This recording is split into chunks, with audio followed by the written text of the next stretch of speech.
Please rise for the Pledge of Allegiance. Councilmember Bukowski, if you can lead us.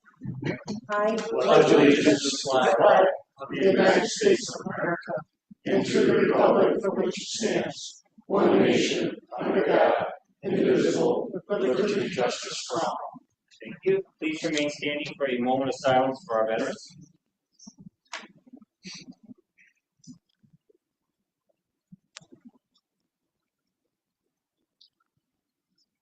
And for the invocation, we have Reverend Rick myself. Father, as we stand before you today, we just want to be cognizant of your presence here. We ask, Father God, your blessing upon this upon this time together, upon this meeting. We pray, Father God, everything will go well, that, Father God, the residents are able to speak and hear what our elected officials have to say about certain, whatever issues are being brought up. We ask, Father God, your blessing upon our country, upon our towns and villages. We ask your blessing upon our police and fire and all the first responders, and especially, Father, for all our service people, Lord, here and abroad, that you protect them. We thank you for all your goodness and mercy you show to us. We ask these things in Jesus' name. Amen. Amen. Thank you. You may be seated.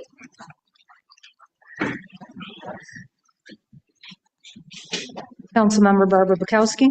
Here. Member Diane Benchkowski. Here. Councilmember Anthony Filipski. Here. Councilmember Michael Jazinski. Here. Councilmember Brian Pilarski. Present. Councilmember Vernon Thompson. Here. Supervisor Brian Nowak. Present. All are present. All right. Next on our agenda is presentation for new business.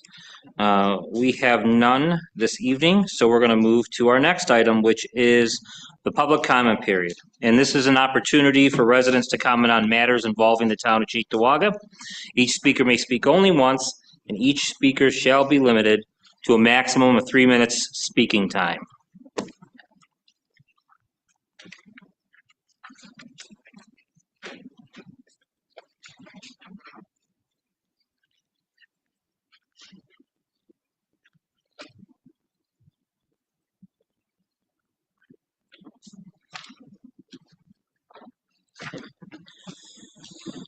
Okay, I'm just going to go by first names this evening.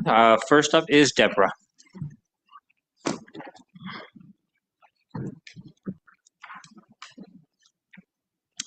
Hi, I'm a Cheektowaga resident off of French Road on Lorden Drive. I have a hoarder next door to me. He has mental health issues. He's been cited since I know 6 years that I moved there. I did not know he was a hoarder. I thought he was an older man. I used to mow his lawn, do his bushes, clean up after him. Well, I got sick and I couldn't do it anymore. But when I first moved there, I was doing my lawn, my bushes, and my flowers. And I get a resident who lived on my street saying, "Oh, you bought the lot next door to you?" And I said, "No." Thought that was kind of funny and strange. I said, "Why would you ask something like that?" "Oh, because you mowed the lawn, did the bushes." No. He said something, and I looked at him really funny, and he goes, "Well, I was going to do it." "Do what?"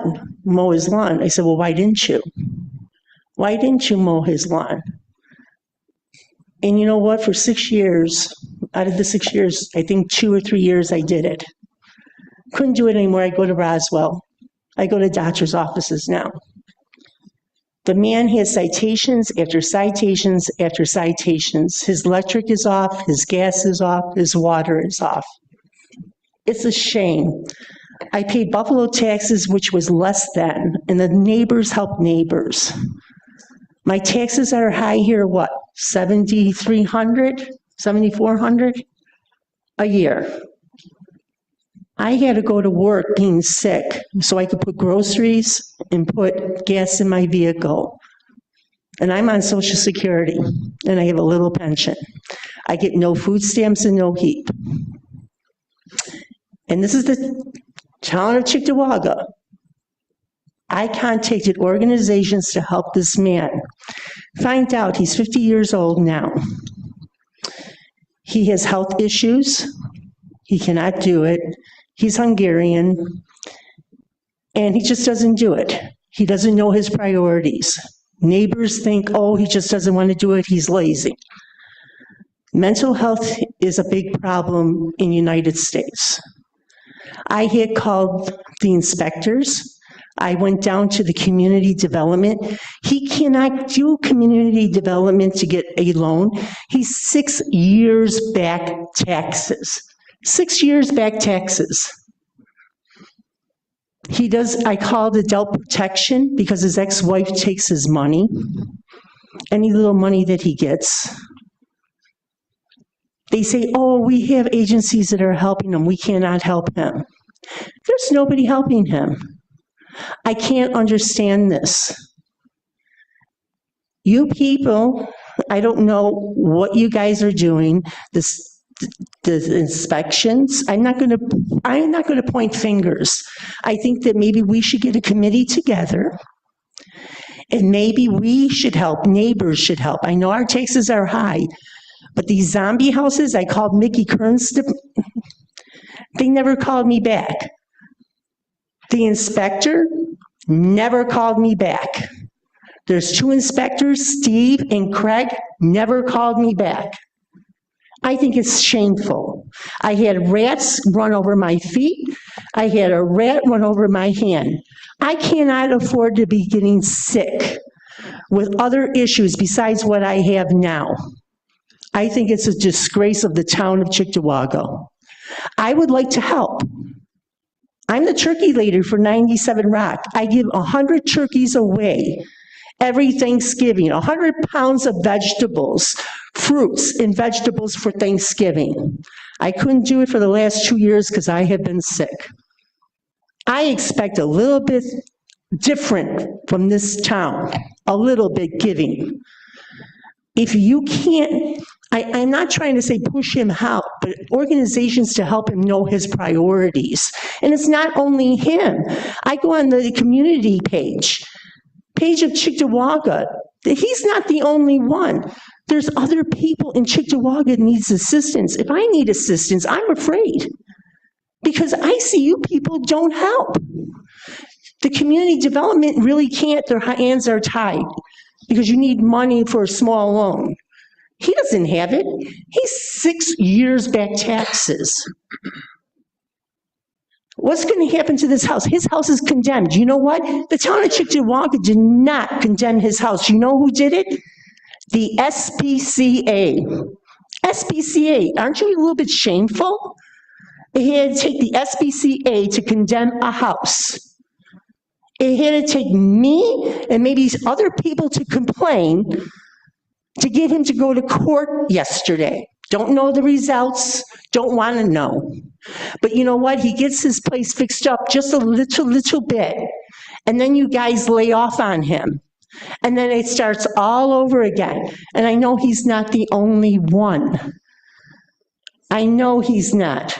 There's veterans, there's seniors, and there are young adults that have issues. I don't mind my name and numbers there. If you want me to start a committee, I will. I will help you. I'm not here to point fingers, but something's got to be done.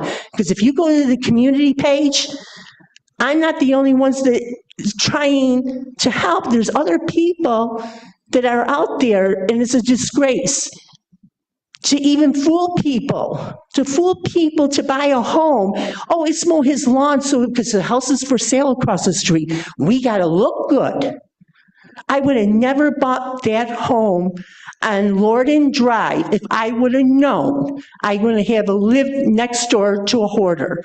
He had 4 vehicles, non-inspected, non-registered, non-insurance. He had garbage from the front to the back, from the top to the bottom. His house is a disgrace. He's got mold, and he just took out his refrigerator that was brown, not from rust, from dirt. He had maggots in it. Maggots. How is this gentleman living? And then everybody could go home tonight and sleep. And there's no organization really to help him. He's not senior. He's not a veteran. He's just a human being. I just hope that maybe someone will call me and maybe I could help and maybe get a committee, maybe neighbor helping neighbor in Cheektowaga. Thank you. Thanks for sharing your comment. I've got contact information here. I had an opportunity to speak with her earlier in the day in my office, so I can share that with the board if necessary. Next up, we have Stephen.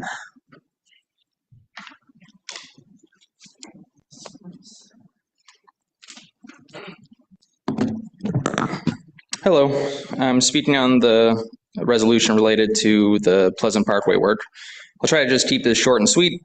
Pleasant Parkway has deteriorated to the point that it is a legitimate danger to those who drive down it. I have quite a few neighbors who ride motorcycles and a bunch of other neighbors with children who ride their bicycles down the street. If they were to hit any of these holes, it could pose a serious risk of injury, if not worse, to them. On top of that, on top of the dangers to drivers on the road, there's so many cones covering craters in the road and large road plates covering even larger holes in the road that come snow plowing in the winter. With the road plate there, I genuinely don't know if they could plow, never mind all the other holes that if they were to catch it, we could possibly damage and put a piece of plowing equipment out of service for the winter.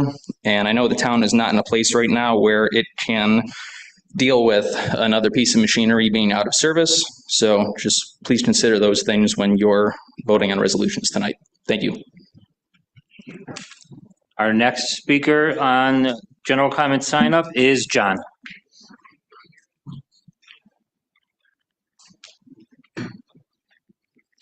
Hello, I'm here to talk about the solar farm on Indian Road for now the third or fourth time. And I know most of you up there have a brain and moral compass, which is why you voted for no on this. So this speech isn't for you, it's for the only person up there that did vote yes, which is you, Supervisor Nowak. I thought the last time I was here, when the idea got struck down, that it was struck down for good. But I recently just found out that somehow they were able to sue, and not only that, but they were able to get the go-ahead to start building this. I thought a town supervisor is supposed to be someone that looks out for the town and people they're presiding over, and you've made it clear this isn't you. And I thought about why someone in your position would ever want to agree to a project like this, knowing all the risks associated with it and how all the people around there feel about it. And I kept coming back to the same conclusion that you must be personally benefiting from it somehow. I was going to reiterate too how bad this is for the environment and surrounding people, but I know I'd be wasting my breath because again, you clearly don't care about either of them.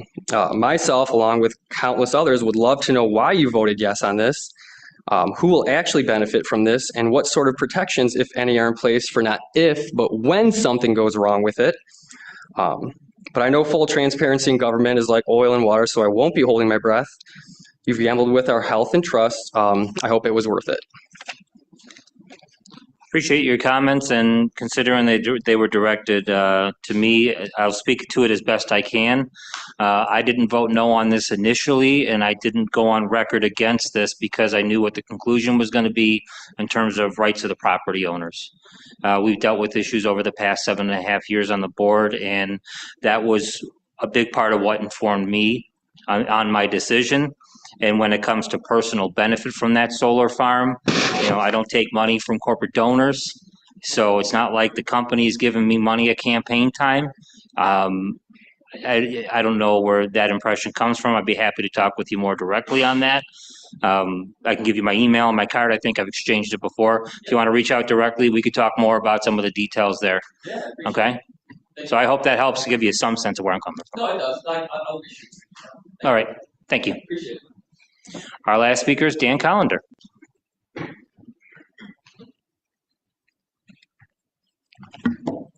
Good evening. I wanted to talk a little bit about the Johnson Controls contract again. On that contract, it's $159,000, has a $999 minimum. That's all they'll cover. So every time they come out here, they're only going to cover $999 of it. You have to pay the rest. So I would like to know what our return on investment is on this. Benefit to the taxpayers. Do they come out 159 times? Because that would then equal 159,000. So that would be a equal It would balance out then. But right now, it looks like they pay $999 the first 900, and then I see in the warrants this week, they come out and they fix something, and that was another 800 and some dollars. So what are we really saving by having this contract? Does it really benefit the taxpayers, or are we just having a service contract to make us feel good? Fair question. I know other board members have been working on this, so I'll speak to the best I can on it. Currently, we're out of contract, so we've been calling for the company They caught up on PM, preventative maintenance. So going forward, until we get a new contract in place, they're going to be called on a case by case. Previously, there was a certain amount, and then after that, a little bit extra had to be paid. My understanding, and please correct me if I'm wrong, is we're going in a different direction with that contract. So I'm not going to steal these guys' thunder. Councilman Jazinski? And just to let you know, I'm not in favor of the JCI contract. I think that we can have our money well better served if we explore other options. And myself and Councilmember Thompson are in the works of doing that. So him and myself have been diligently working on it because I think we're in total agreement that we feel the same sentiment as you. Yeah, I mean, do they come out here 159 times? If they don't, it's costing us more money than what we're paying. Okay, we're just giving them a blank check. And when I read that contract, it looks like basically all they're doing is replacing filters, looking at the belts and the pulleys, basic maintenance stuff that I shouldn't say any homeowner, because some people are lucky they can unlock their door. But any homeowner such as myself could simply do themselves. It's not really rocket science at all. And to pay that kind of money is, that's obscene in my opinion. I think we could spend that money elsewhere, and I can't believe nobody in town can come out and replace filters and check belts and pulleys. We got to have somebody qualified in town. If not, everybody should resign that's in a maintenance, because if you can't at least check a belt and a filter, you're in the wrong job. And again, my understanding is that as soon as the next meeting, we're going to have a proposed contract. What is it, for a 1 year? Correct. It will be apples to apples, so you can compare to this specific contract to be able to assimilate the differences and benefits of this potential new company. There's been a lot of positive things that I've heard about them so far. They've been out, they've been called a few times, been very responsive, and I will speak a little bit more in detail at next meeting. And at that point we do have a contract. I don't want to comment on that just yet. I can give you more particulars at that time, but I can tell you by next meeting we will have another contract in place, and there are a lot of comparables to see, okay, where do we get the best benefit and where have we been lacking for recent years up until now. So I think the frustrations that you have, we share them as well. And I'm happy to see that we're finally going in a different direction. Well, I hope so. I also got a question that you probably can't answer, nobody up here. Rick Rusniak will have to. Our pink plow truck that's been broken since December is what I'm told.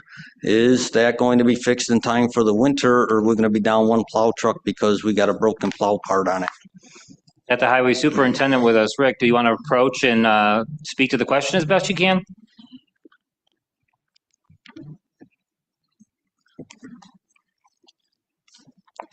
After the incident, I met with the county at their field office, explained the situation.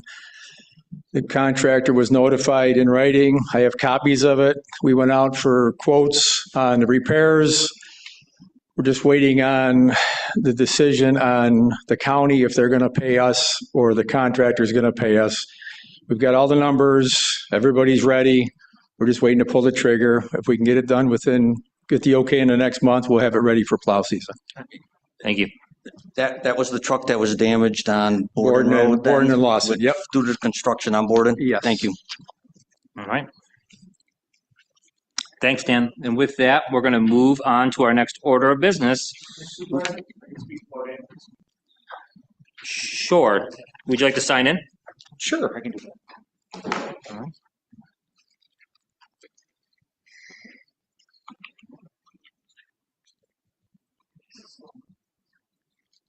You might as well stay up there because we're going to need you for the next step of this meeting.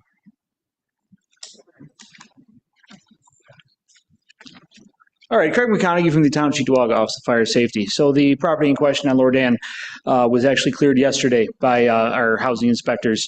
They did a full inspection on the building, and it is in a livable condition.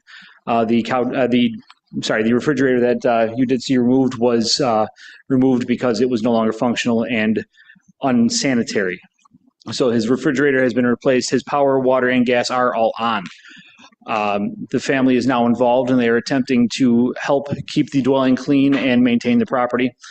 I was unaware of the rat issue, so we will address that with Erie County and try to get them some bait boxes put on the property.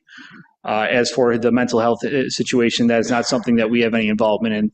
That is in the hands of our behavioral health department with the Cheektowaga Police and is also being addressed by Adult Protective Services. I think that covers just about everything that was mentioned. We are working on doing our best to keep up with every property in the town of Cheektowaga, and we are doing our best. Understood. All right, our next order of business is public hearings. Before I move on, is there anyone else that would like to speak during general comment? Going once, seeing a hand. If you could take a moment to sign in, and Dave, if you'd like to come up after. Brian, thank you.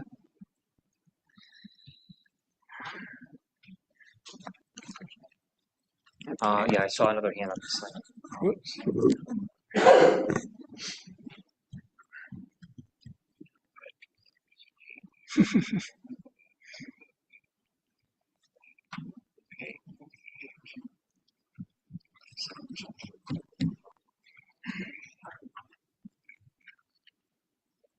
You can just scribble. Yeah, scribble's fine. You can just scribble. It's fine. There you go. Thank you. Hello, Brian, Mike. can you bring that pen back, please? What happened? And Councilman, it's things like that that remind you. Okay. Sorry about that. So, Councilman, it's a reminder you were in the Scouts, you know? I'm sorry, go ahead. I am Marcella Campagnolo, and I live on Pleasant Parkway. Now, we have barrels in the middle of the street, especially in front of my house, okay? And they're deep, deep, deep, deep, I mean deep holes, okay? We can only travel on either on the left side or on the far side. Now, I was wondering, are they gonna fix it before winter? Or how are we gonna manage getting out of our houses? Okay, it's a great question. At the last meeting, this board put out recently we put out a notice to bidders. That was the bids were opened, and we have a resolution on tonight's meeting that, if passed by the town board, would award the bid to a company to do the work. And they would be able to get started in short order and have that work complete before snowfall in 2025. That's the plan right now. Because that's a safety hazard for the people, and we got elderly people, children and everything. I mean, that is very hazardous. I don't know how we're going to get out of our houses and go down the street. Yeah, I've been down in the Pleasant winter time. I'm sorry to interrupt you. I've been down Pleasant. I see the conditions you're talking about with the barrel and the road being uneven in certain spots. Right. I'm thinking so. You can. So at the next meeting, you'll decide what. If the board acts tonight at this meeting, we have a resolution to hire a contractor that would assist in doing all of that work. Will we be notified as to yes or no, or? Notification, the approval will be at this meeting. In terms of notification, you would get word about the work being done. Let's say if we needed you to park in the street or driveways. Mm-hmm. Yes, town workers would get out there, put notice to the residents to let you know when that work is slated to begin. Okay, so you'll be talking about it today and then come to a resolution, right? Correct. Okay, thank you for hearing me. Okay, thank you. I've got you signed in, Dave. If you wanted to just put your address, and I know there was a third hand that came up. Yeah, all the way in the back. All in the back, and then Mr. Young. Okay, can you? Yeah. Yeah, just want to put your address.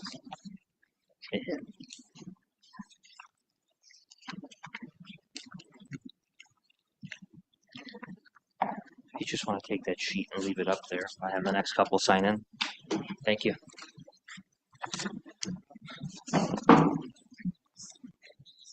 Okay, so I'm bringing to you guys again about the the free lawn mowings that I do. Same guy's been calling on me nonstop again. At this point, it's actually harassment. The police are not doing anything about it. It's actually really stressful on me because I'm trying to help out people. I do not go out past 9 p.m. So there should be no reason for this guy to, consistently be making false reports to the police, wasting police resources, and wasting my time and causing more stress in my life than I already have. Is there anything that you guys can do about that? Because if you guys remember, I brought this to you guys back in March. And That was back in the spring, bro.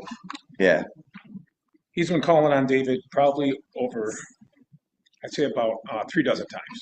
yeah, more than And that. there's been all kinds of, and even when we talk to the police say that they know that David's not doing anything wrong. Yeah. But they still got to react to the report and come out.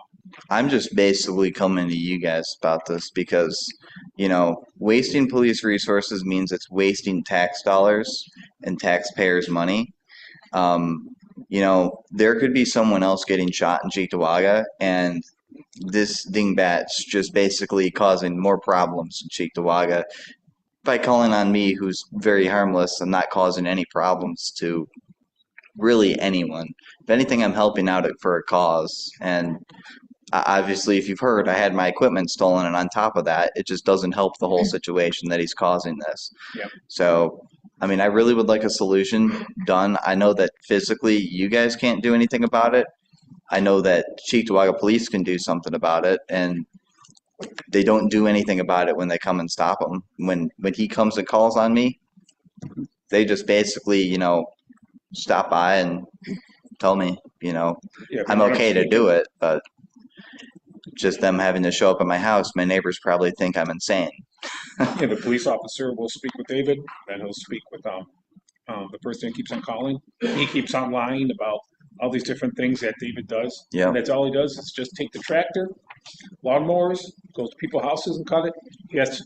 He has to go by his house once in a while, and each and every time he goes by, he calls. And on top of that too, like when he There's walks no reason for that. when he walks his kid by our house, like if I'm out front trying to do things like, putting up my lights and stuff, he'll just literally harass me. Like I have it Tell on him what he video said to too. you. Like he said Tell him that what he said would to you beat my about a ass. knife and everything. He's tried pulling knives on me. The cops don't do anything about it.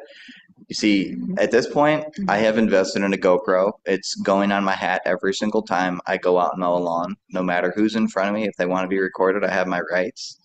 I mean, to be honest, like I really need this stopped. I just want to come to an agreement because I can't deal with this consistently every single day. Yeah, we've had a chance to speak about this I a few spoke to him on times, the and phone. Yeah. I see you, I hear you on it, and I've Yeah. talked a little bit about some of the complications and like Yeah. an easy, quick solution to it. Yeah. It's something that I've mentioned to the board. We've had a little bit of Yeah. discussion on. We've got to discuss a little bit further to see really what our legal- options are. And obviously, it's not a case where we want to discourage anybody to say Yeah. don't call the police. And there's some. It's a tough thing to discuss publicly and get into details without knowing all the moving parts. But Yeah. I appreciate that you came here. I wish I had Yeah. clearer answers for Yeah. you today. Yeah. So, Cool. all right. Thank you. Okay. Thank you. All right. Thank you. Sir, if you'd like to approach, there's a sign-in sheet. If you could, please sign in there.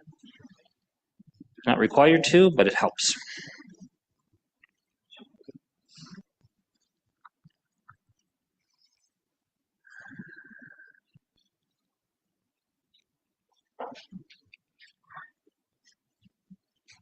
Thank you. Hi, my name is Paul. I live on Towers Boulevard, and towards the middle of June, end of June, I received a citation from the town saying that my sidewalk was in violation. What is happening is the tree that is on the part of my lawn between the street and the sidewalk, the roots have become overgrown to the point they're popping up through the grass. They're causing my sidewalk to be unlevel. So I received this citation. I contacted the town inspector multiple times, did not hear back from him after that first citation. In the meantime, I patched concrete to try and make it less of a tripping hazard.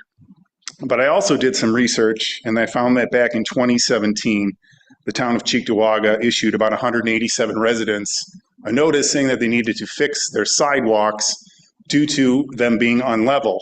Again, similar situation. The reason those sidewalks were unlevel were the roots of the tree. Now, Diane Benchkowski, you were the supervisor at that time. You're quoted in this article as saying that the roots and branches of the tree are the responsibility of the town. You also said that according to New York State DEC guidelines at the time, you could not remove that tree. I contacted Justin at the Buffalo office of the DEC, who said that those guidelines are not in place. He double-checked with the supervisor, who verified that. So now I'm here today because after receiving a second violation notice, if I don't fix my sidewalk by August 22nd, I face fines and/or jail time. So I would like the town to clarify what they plan on doing with the roots of the tree that are their responsibility, that are the sole reason my sidewalk is unlevel, and whether or not they're going to fix it in time, or am I going to receive another violation? The inspector that I spoke with was as unhelpful as you could possibly be, talked to me like I was a child, and basically told me to show up here today because I was such an expert on the issue and discuss it with the town board. That was his solution. So that's why I'm here today. Yeah, I know you called my office, and I know I haven't given you a clear answer, a final answer on that yet. I'm hoping following this board meeting, I'll be in a position, because we have some awards of bids. Okay. Following this board meeting with what we have in writing in our town code and what we have as far as contractual options, to be able to give you and a handful of others who've had these issues with these citations some relief. Our board has to discuss what we're going to do in the long run, but in the short run, I believe we have a solution for you. As long as our business tonight goes for approving contracts. Right. If that's not the case, I've got your number up in the office. I can give you a call tomorrow and let you know what I'm hoping to accomplish on that. And I know I didn't have an answer for you up to that point. I think I will this time tomorrow. Okay? Another thing, if you walk the town, or the neighborhood, the area of towers, there are hundreds. I know this isn't going to be some easy undertaking. Right. I mean, I run through that neighborhood. There are sidewalks that I step on that wobble when I walk on them. There's another right around the corner from me where the entire piece of sidewalk is above ground. And it has been the way. I've lived there for 19 years. Right. Those sidewalks have been like that predominantly the entire time. I just want a solution. I really don't want to be fined or thrown in jail over this. I understand it's not going to be an easy undertaking for the town. I just would like some kind of an answer, preferably before August 22nd, because that's my deadline. So that's why I'm here today. If it's not me, someone in my office will call you in the next 24 hours to let you know what next steps are. Okay? Thank you. Council member? Yeah, because he mentioned my name, so I would like to answer. One of the reasons about with the DEC is with the trees absorb water, and we're under a DEC consent order. So I think they're missing the point that we don't want to remove the trees because they're the ones that are absorbing the rainwater when it rains, and we're having too much inflow of rainwater into our sanitary sewers. So that was the reason that I probably Right, but he also said if you trim or prune the roots of the tree, and then leaves that tree more susceptible to disease and damage. So I understand there's no easy answer here. Did you want it removed? No, I just, let's say you trim or prune the roots of that tree, and then 5-10 years, I plan on still living in this town. Mm-hmm. What if those roots grow back and now they're pushing the sidewalk back up again? Now we're going to have to revisit this again. And maybe after this issue, there is some kind of permanent solution that works for the town and the residents, but it has to be addressed at some point because the trees are just, well, also, it's an issue. Just so you know, I did get a citation myself a couple of weeks ago for my sidewalk. So, we had to call a concrete company and get a quote for a whole new front sidewalk. I called the tree service and he said he couldn't do anything because the roots were so overgrown that the roots have to be addressed before they can make that sidewalk level. Mm-hmm. So it's a two-pronged project. It's a very difficult situation. Yep. And I hope that we can come to some type of result or answer. Okay. Back to you. All right, thank you. Thanks, Paul. Mr. Young, I believe you're signed up next.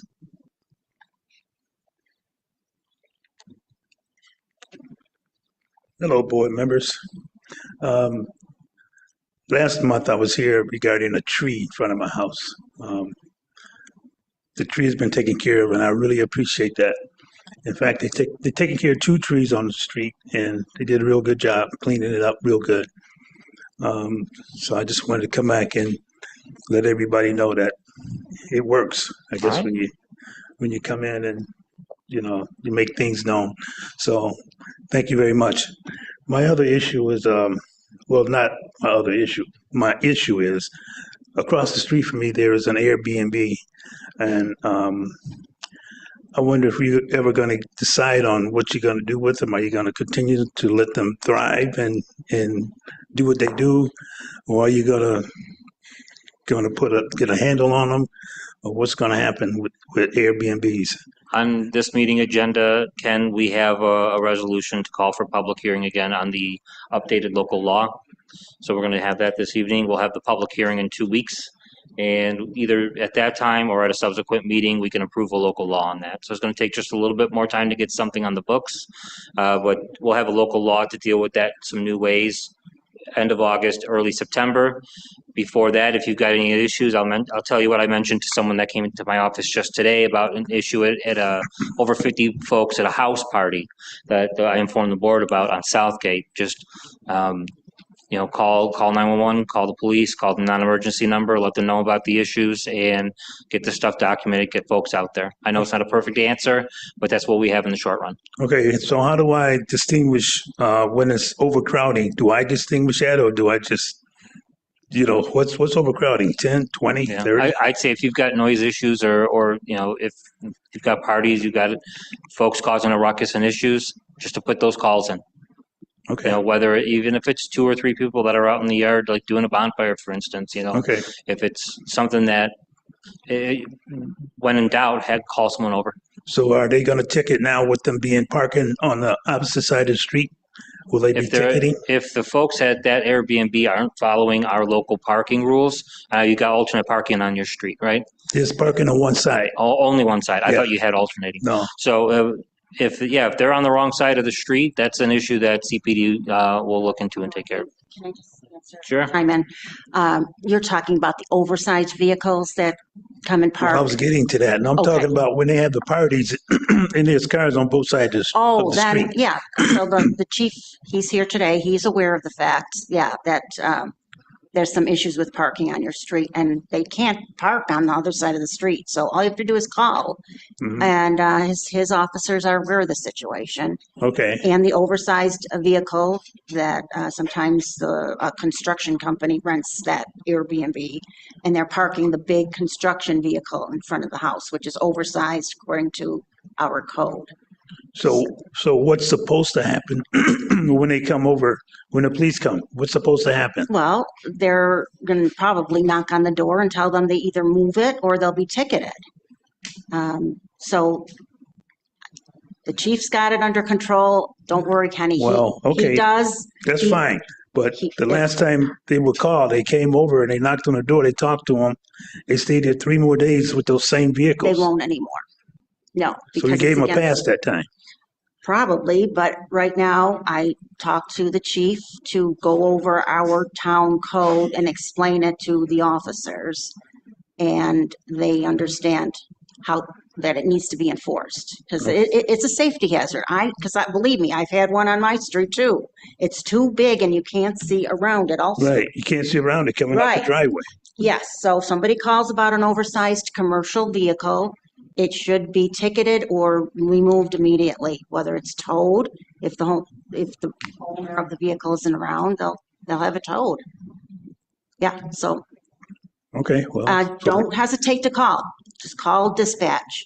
all right. So And so we have that on file We do. now, what you said. yes, and I Okay. have it in an email too. So Okay. if we need proof, but I can rest assure you, I trust the chief has it under control. Okay. Thank you. And I know you had signed up. We're going to try to land this plane here. Please approach. The podium is yours. This will be our last speaker unless the board wants to extend public comment, and we'll move on.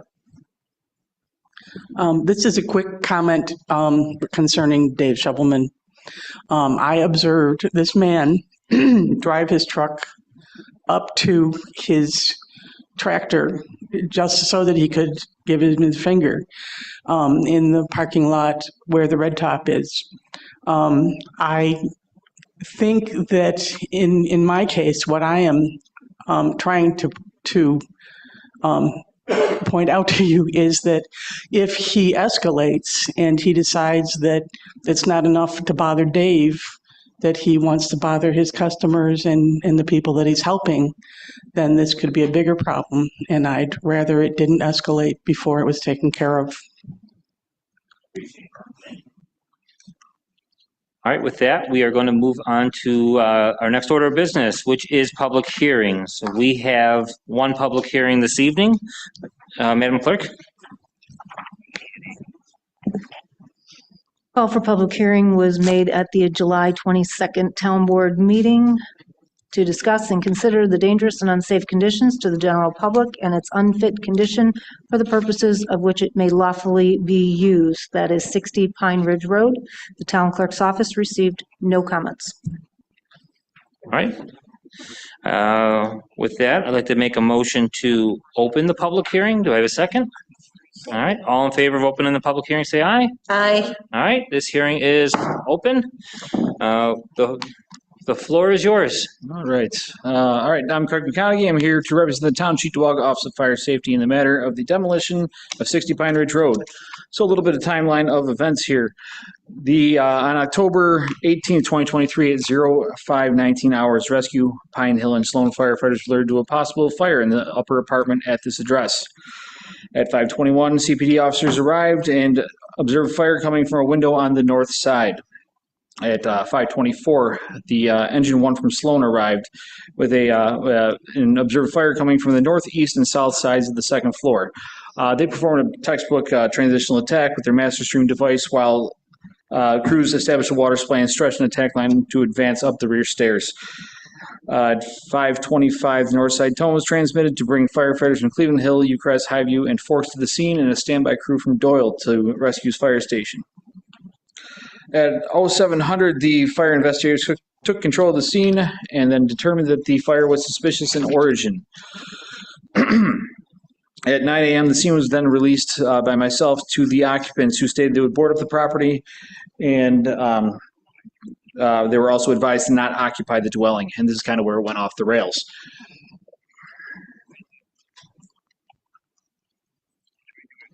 All right, Kim, this thing's not working. You want to give me the next one? All right, October 23rd, the residents had failed to perform the dwelling and were still occupying the dwelling, just the lower units. Officers from the CPD removed the occupants and Canella Construction was brought in to secure the dwelling. Then fast forward to January 22nd, the residents were again found to be occupying the burned out dwelling and were removed by the police, and the dwelling was then secured by Mancuso Landscaping. Then go forward to February 5th of 2025, the property was posted for demolition evaluation. You can go to the next one, Kim. On May 27th, an administrative search warrant was executed that had been authorized by Judge Stevens back on May 23rd. The resident was again found to be occupying the lower dwelling. And in the first floor apartment where he was staying, we found deplorable conditions with possible mold, collapsing ceilings, rotting food, garbage, and human waste throughout. Second floor apartment had worsened in condition from the date of the fire, with extensive fire degradation to structural members and possible mold. On May 27th, these demolition proceedings were started. July 22nd, we had the resolution 2025-483 to announce this hearing, and then today, here we are. Next one, Kim. I'm sorry, that's right. I'm sorry, you can go ahead. There's a history of multiple complaints with high grass, unlicensed motor vehicles, debris, and general property maintenance since 2020 when this property was purchased by not the last owner. The property did change hands sometimes around February 2025. However, the new owner has not made no efforts to contact the building and plumbing department, nor has filed any permits, plans, or for the restoration of the dwelling. Okay, so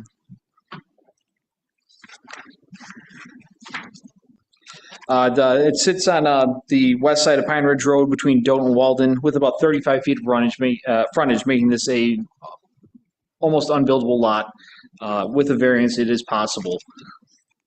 Okay, then next one, Kim. Okay, this is the front of the dwelling in question.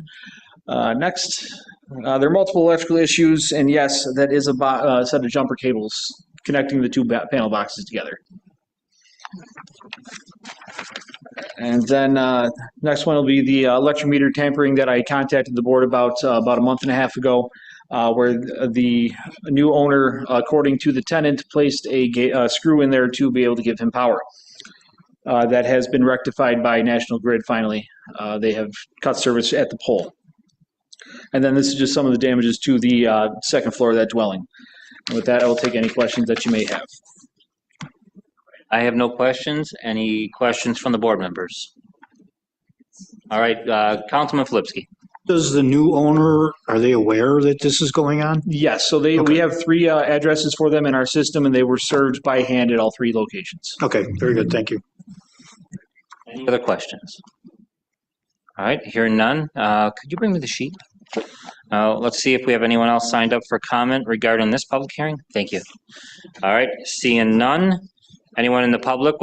Is there anyone in the public that'd like to speak regarding this public hearing? All right, seeing none. No other comments from board members. I'll make a motion to close this public hearing. Do I have a second? Second from Councilmember Bukowski. All in favor? Aye. Any opposed? This public hearing is officially closed. That moves us on to our next order of business, which is board discussion and old business. Do we have any old business from council members? Councilman Plarski. I had a resident and then somebody within the fire district just looking to see an update with AMR, fire safety, where we're at with that after the study that we received a while ago. And I understand you guys had a meeting last night. So if you could just brief everyone, please. Sure. I sought updates from that meeting. Councilman Filipski can speak to it as he was actually there in person. The last few months, there's been an EMS subcommittee that's working on a proposal for a new contract. Long and short, the idea is to put in a primary provider, and the idea coming up from that EMS subcommittee recently is to possibly get a second provider. There's a letter coming from the fire districts that was sent via snail mail last week. I haven't got the digital version yet. It didn't make it into my office, but basically it's a letter asking for same. Did you want to add to what happened yesterday, or? It pretty much covers it. The fire chief from Sloan is the head of the EMS board. They're ready to go pretty much with the RFP for the primary provider, ambulance service provider. And then the idea is to have a secondary, hoping somebody bids on it, throwing it out there. Chances are maybe not, but we'll see.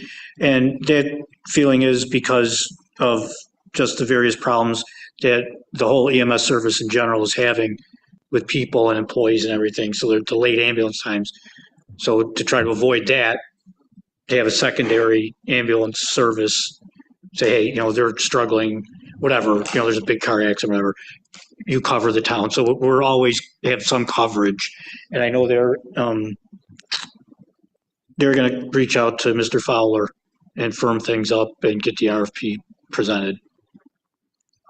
Will we see that RFP before it's put out so we can weigh in on it and all that? I've got a draft of the primary, and I can get that over. I don't have the secondary yet because it's an idea that recently came up.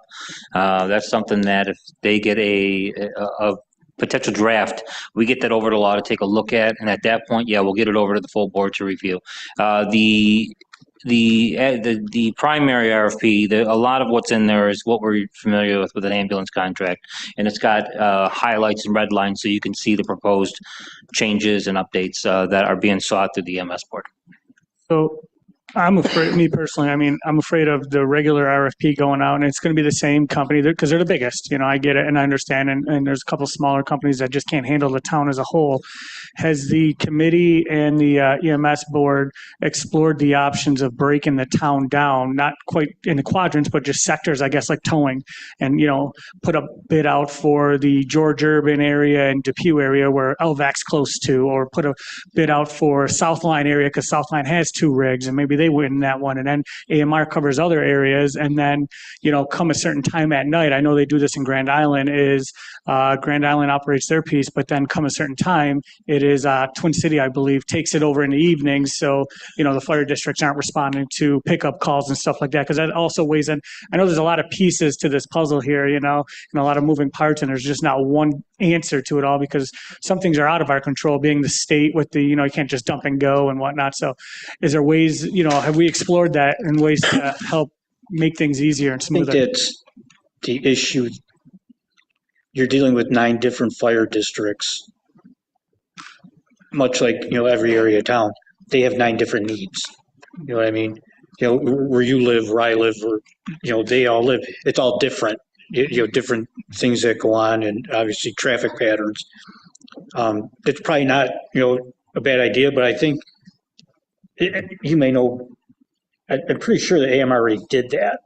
They had zones in town. They zoned the town for their own responses.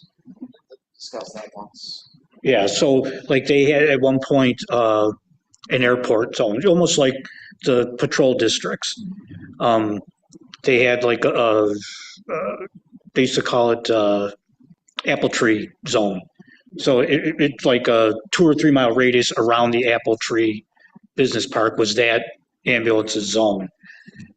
I think the problem is that they've run out of ambulances so quickly now, and with hospital stays,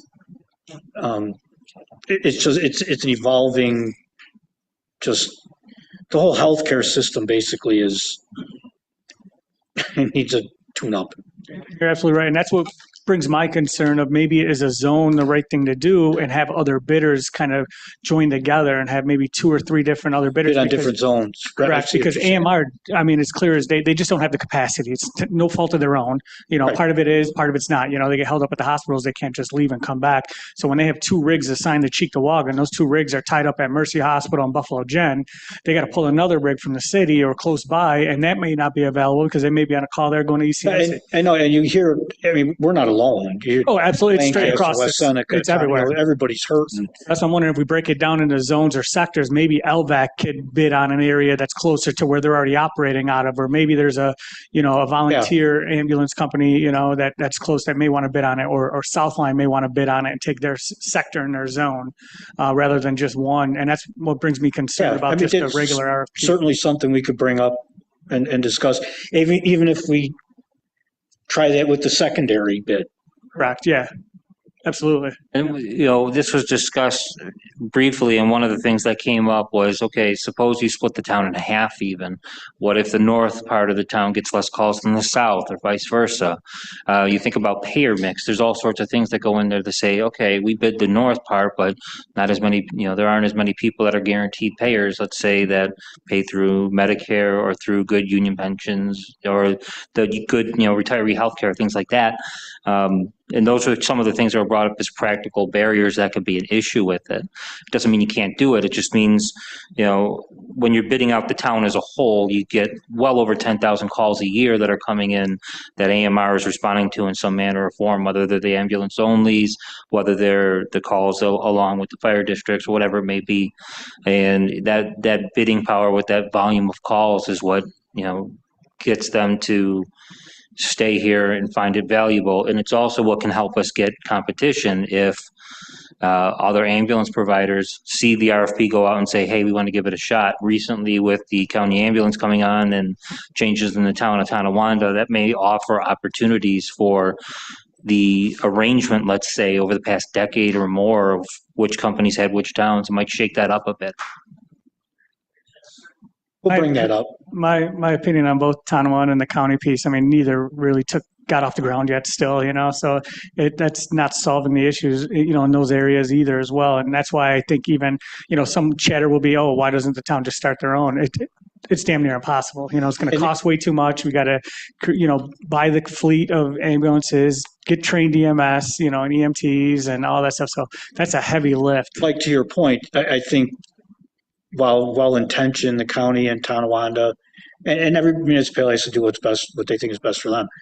But it also kind of hurts because it takes employees away from the other services. Correct.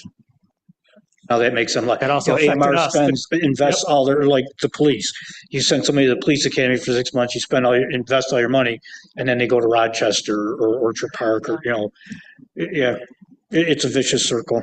That's exactly right. It gets to the question, are we expanding the number of EMTs and paramedics and all that? And not necessarily. They're just being poached or shifting around. Exactly. Okay. Does that settle what you have? Yeah, no. And then whenever there's another update, I'm sure, everyone would like to hear it. Appreciate it. Still on old business. Any other council members with old business? Brian Pilarski. All right. I got some more old business. All right. Can we set a date to where we could receive some financials for the Polish Fest that just happened? I just like to look at it myself. I know we have in the warrants here another 10K going towards the Polish Festival. And from my understanding, that's in addition to the 16K the town has already put forward on top of the large sponsorship from NOCO. And from my understanding, when, this was first put out, the goal was to kind of have it right off the town. We're not taking care of it anymore. We're not investing, not paying anymore in it. We're kind of just hosting it type thing. But we're keep putting a lot of funding into it. And it's a great event. It's beautiful. It was well attended. It was nice out, beautiful day, great event, nice shows, nice food. But I'd just like to see the financials. In addition to, fees for parking. So there's a lot of revenue coming in. I just want to know what was spent out and whatnot to see, do we really need to keep investing $26,000 or is that $26,000 profit for somebody? I don't know. I'm not saying it is or isn't. I just don't know. So can we set a date, maybe 60 days from now, to get a closed out financials, profit loss? There's a need for a post-Polish festival meeting, to bring in our parks department, our emergency manager, the fire department, other folks to talk about how this year went and some of the things that came up and what we would need to do better for next year. So that's a good time to ask for those. If we're saying 60 days, I'd like to get that meeting together in the next 30. So I think that's totally reasonable. So where we're at August 12th, September, let's say there's a meeting October 14th, I think that's second Tuesday. We should be able to get that, some form of financials by then. There's also, in addition to all those costs, the money the town invested into this Polish festival, there was also resources.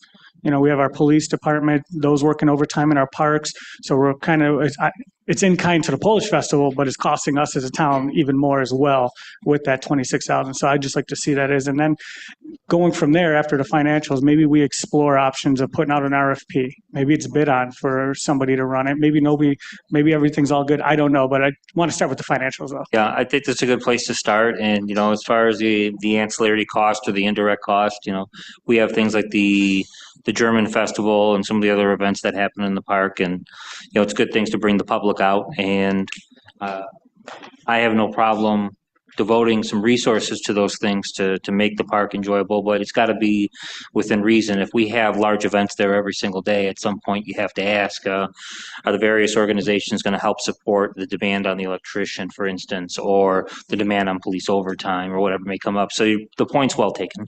All right. Got anything else? That's it. If you do. Any other council members on old business? Seeing none, hearing none, we're going to move along to new business. Any council members on new business this evening? All right. Seeing none, hearing none, we'll move on to the consent agenda. A consent agenda is contained in this meeting. The consent agenda is designed to assist making the meeting shorter and more efficient. Items left on the consent agenda may not be discussed when the consent agenda comes before the town board. If any council member wishes to discuss a consent agenda item, please tell me now and I will remove the item from the consent agenda and it will be added as a separate resolution item. I have 3 this evening and we have 6 items on waivers, so please take note that the waivers will all be taken up separately. outside of the consent agenda. The three that I have are Resolution 531, 2025-533, and 2025-545. Any others from council members? Councilmember Benchkowski? 2025-521, 522, 523, and you have 31 already, 33, and 1, yep. Correct. Is it for you? Councilman Pilarski. 543 and 556, please. Okay, let's say five. Wait, that was the 556 is on the lead item, so 543, please. The 543, right? Okay.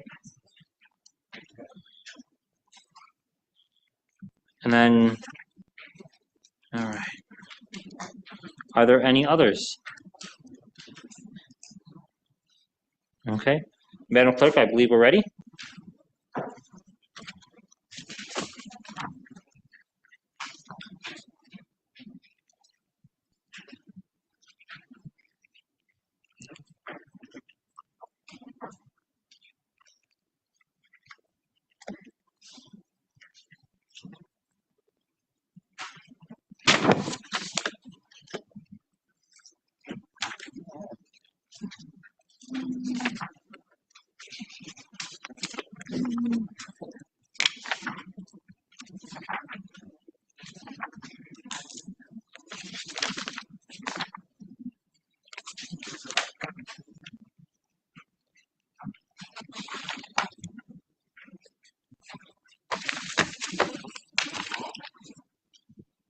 I have 7 items that are going to be pulled from the consent agenda. That will be resolutions 531, 521, 522, 523, 531, 533, 543, and 545. Are we in agreement? Very good. Then I need a motion and a second to approve the meeting agenda. Can I have a motion? Make the motion. I'll second. All in favor? Aye. We have some items that were left on the table. I need a motion to move one or all items from the table to take action at this meeting. Do I have a motion for any or all items? I'll make a motion to take items 2025 481, 498, and 504, all 3 items from the table up for consideration. Is there a second? Second. Second from Councilmember Pilarski. Aye. Aye.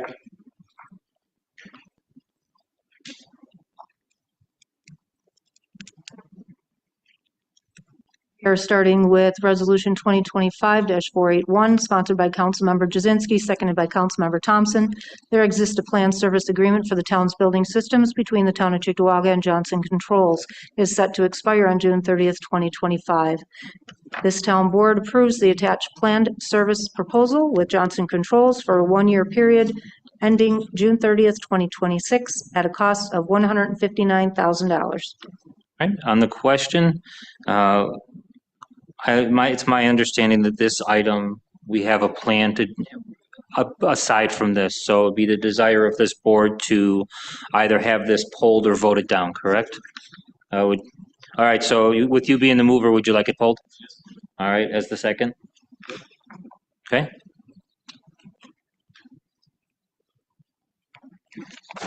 .481 is pulled.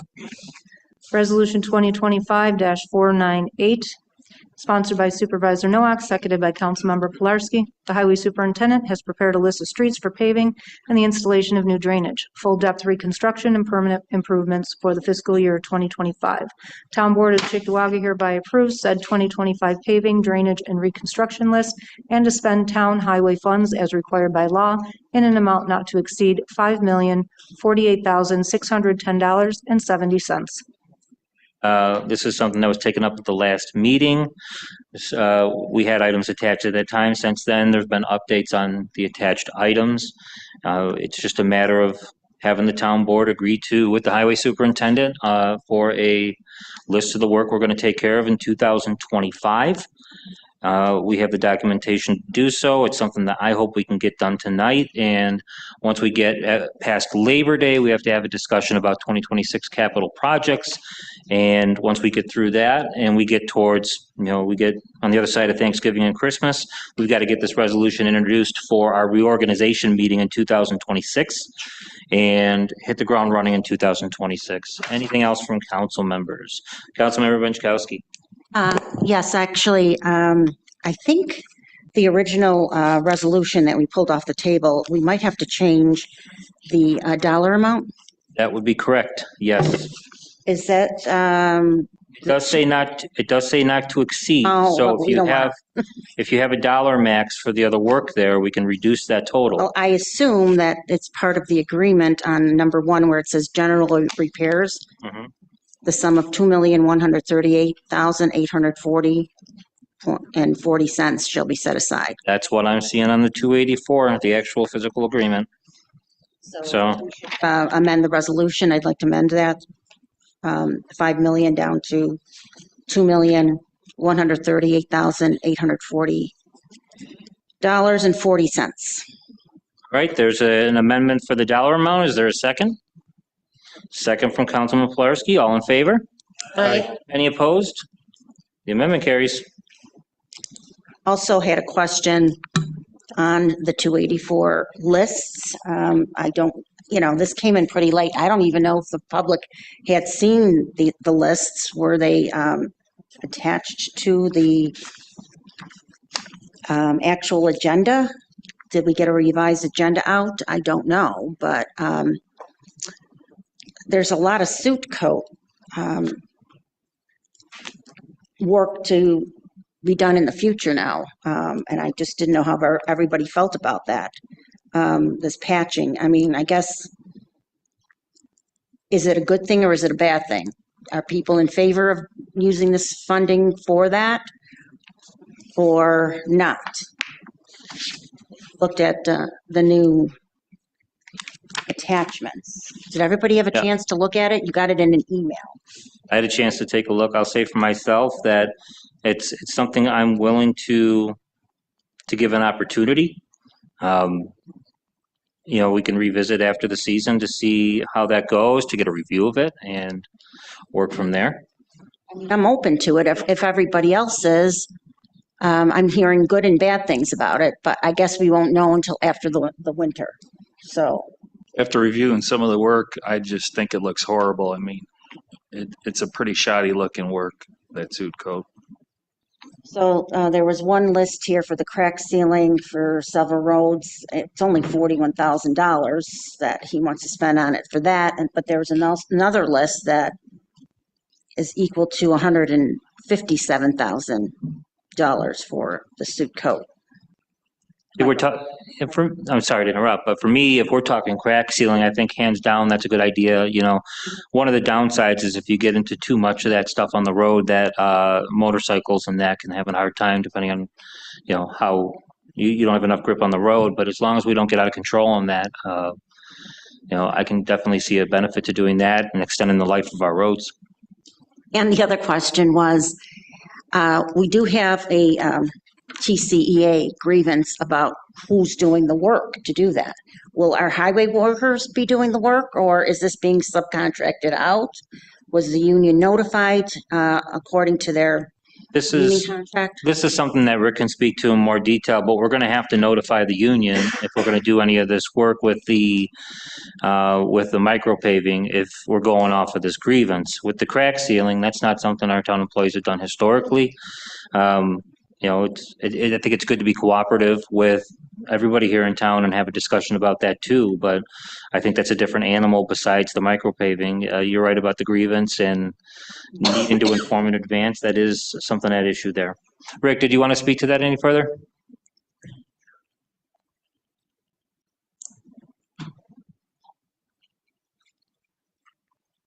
Being the postponement, postponements of all our work in the last 2 years, we're losing our roads. This is a safety net to play a little catch up, so these don't go into full depth reconstruction jobs. We're trying to save these roads at minimal cost. We know we got to try to keep our budget tight. This is a cheap way of getting this done. Crack sealing, I really wish I could do more than that. Micropave, the company that does this is a $445 million company. It's a proven product. It's done all over New York State, Pennsylvania, Ohio. Get out there and look at it. Thruway uses it. It works. It's been improved over the years, and it's a good product for what we got to pay for it. It gives us longevity on what we have. So right now, we got to do something. Doing nothing isn't going to get us anywhere. This is something that needs to get done. But who's going to do it? Okay, town-wise, okay. We can take money off this project by doing traffic control. They put a lot of people in the traffic control. It's their forte, how they run it. On the samples we did, we ran 4 laborers for traffic control.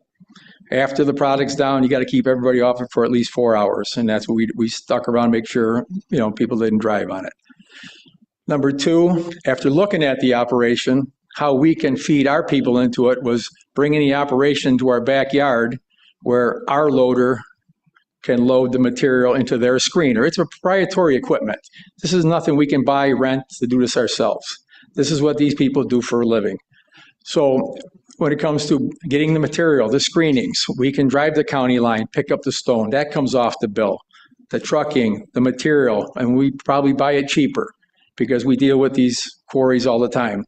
We bring it to our yard. Our loader feeds the plant. Their truck gets loaded. Their emulsions go in it, and they lay the product down, and we handle the traffic control. So it feeds our people and it gets the job done. On that note, though, have you spoken with the union president and the union itself to say that's your idea and your plan, just to get their blessing? Can you get an MOU? I've been talking with Greg about it, and I talked to him. I says this was the deal. We looked at it. Now we know where we can feed our people into it. It's like any other project that you got to farm out somewhere. We can't do it all.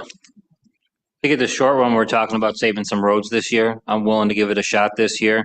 We've been doing resurfacing for many years before this, using a lot more of our guys and our equipment. Next year, once we get a list started earlier, I could see us mainly doing that next year forward. I understand where we're at now. So I'm willing to give it an opportunity now. Let's see what happens in 2025. But me personally, I'm not running the highway department. I can say my opinion, but I would like in 2026 for us to do more of the traditional milling and paving that we've done. I'm sure you want to see more of that too when we get back to it. But just wanted to say my piece on that. Yeah, milling and paving is costly. There's a gap we got to fill here. So trying to come up with 2 years of past not doing anything, that put us behind for 2 years. So this is part of a catch-up. Weren't we doing some of the sealing? You said a couple of years ago. We were doing crack seal. Okay, we're looking at the numbers, what we pay for the material. We borrowed a machine from East Aurora. He needed it back, so he called me up. He said, "Hey, you need to, I can let you have the machine for a little while." He says, "But the compressor's broke. So now I got to go put a tow behind compressor to work with it." So it's kind of the point where it's not worth doing. When we looked at the numbers of what it costs to buy the material and what it costs for Suco to put it down, it's cheaper to have Suco put it down just for the material, let alone putting our labor into it. And, I think one of the long-term goals of our board, and I think you would agree, is we want to see our guys doing work in-house. And as much as we can. As much as we can, right? And that's something we can get to in 2026 and going forward. And we've got plenty of other projects. We're out there. Everybody's got their hands full right now, and we're getting all these little things out of the way. When we do a mill and pave, we've discussed using another company's paver because of it being wider, but outside of that, we use all our own guys. We buy the material. Yeah, we get great paving. I think that's milling and paving is one of those jobs where we can do it 100%. Our people, it's like our milling. stuff. We bid out the milling to different people. Whoever get the lowest bid and the best quality, And that's the next thing is quality, Yeah. isn't always the lowest number. And it's something, I mean, just something to keep in mind because it's, the 7 of us working together. And I know that's been a lot of our discussions this year about doing as much as we can in-house. So just think about that with the paving going forward. But for this time out, I'm willing to put my support behind what's being offered here. So we, like you said, times of the essence, we got to get some work done. I'm on board with that for this year. Yeah, we didn't just guess at this to take this on. We went out and looked at these projects all over, I understand that. Yeah. Councilman Jazinski, then we'll go over to Mr. Filipski. We've done a couple roads I've seen. So on average, how many non-town employees are involved in these projects? How many Yes. They got probably 4 laborers work with a machine. You got an operator, driver, and they're running 3 trucks. So that you got 3 trucks are running materials. They don't have to stop. So you're adding that, but the same crew runs, stops, backs up, pulls the gear off the back of the truck, takes off. Another one backs in, hooks up, and away they go. So. Are they sourcing that from the facility on Como Park Boulevard? Yes. And it's a hometown company on top of it that we've never used ever. They've been here paying taxes forever, and we've never used their product other than tack coat. Before paving, we mill, we tack coat it, we use them for the tack coat. But for projects like these, it's awesome to have them here, and it's a clad deal where it works well. Right, and I think that's what you were getting to earlier when I was saying, hey, we could do this 100% on our own.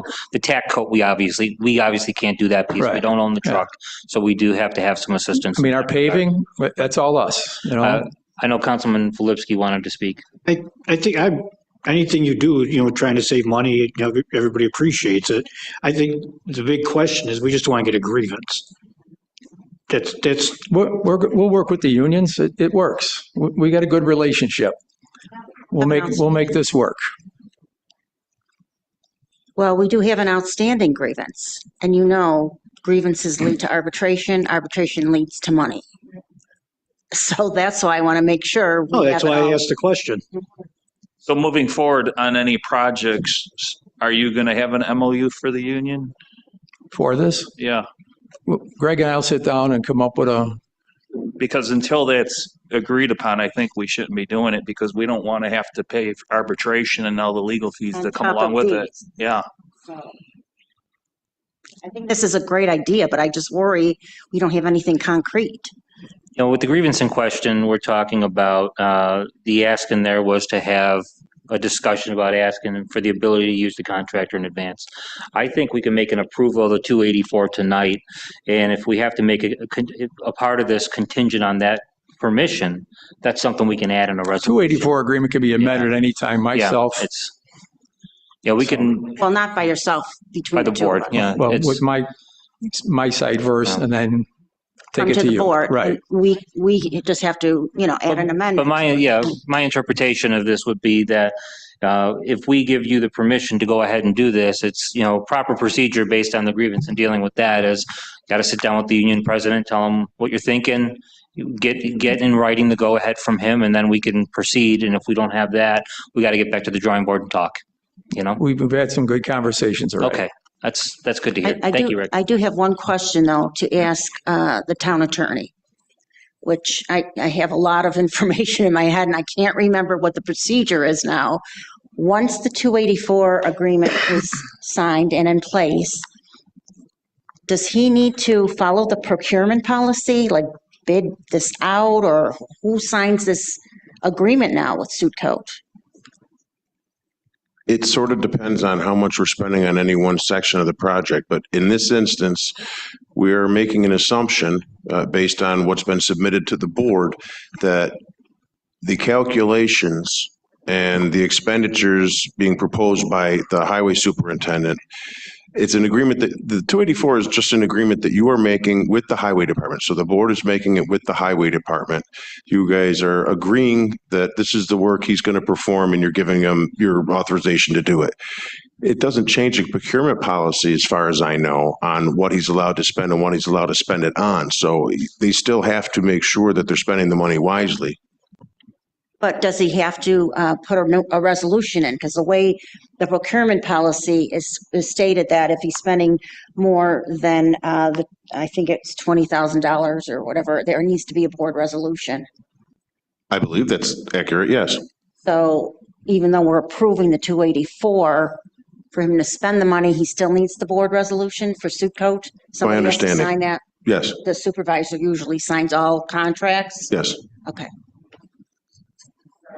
They'll need a board resolution to okay this additional work, I think, from suit coat. 20,000 and up, right? Let me just look to make sure I'm correct, but yeah. Because I know the 47,000 that he spent on that prior was not following the That would have procurement. been beyond the old one and the new one, but that was on the piggyback contract too. So But it still needed a board resolution, even though we didn't do a notice to bidders. So that's what I wanted to know.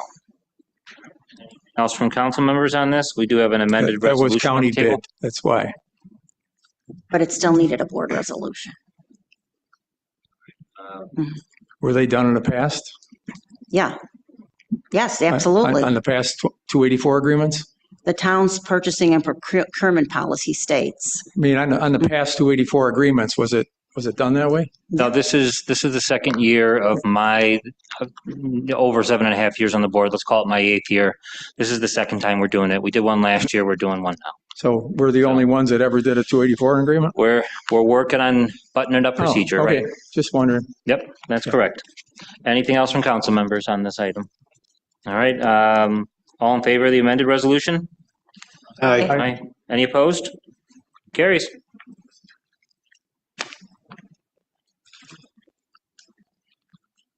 Resolution 2025-498 is approved with amendments. Resolution 2025-504, sponsored by Supervisor Noack, seconded by Councilmember Flipsky. Town of Cheektowaga owns several garages and an office area utilized by the Town of Cheektowaga Highway Department. Said garages and office area were served by 2 old, small, and outdated natural gas generators that were no longer functioning. The existing natural gas emergency backup generator at the Union and Elm Pump Station was in good working condition and could meet the minimum needs of the Highway Department. This town board hereby directs the engineering department to facilitate the connection of the aforementioned generator for use by the Highway Department garage and office area. On this item, I had an opportunity to call the other sponsor earlier today, just to mention that all this does is the town board given a go-ahead to make a connection with the gas generator to the highway department. It's my understanding we don't have a generator currently connected to highway, is that correct? Correct. So this would accomplish that. In the resolution, when this came up a few weeks ago, there was discussion about the dollar amount associated with it. And if I remember right, some discussion about why do we need this at all? Let's just go to a notice to bidders. That was my recollection of it. We got a couple prices so far, and one of them is just under the $20,000 limit regarding procurement. The engineering department is working on getting additional pricing for this to show the board, to say they've called multiple folks and here's the best price we've got for us to consider. If we pass this item tonight, we can always do, an official award resolution if need be, or we can follow our procurement policy if it falls under $20,000 and do whatever is called for there if we get a price that's under that $20,000, which at the rate we're going, it seems we will. So any other council members on this? All right. All in favor? Aye. Any opposed? That carries.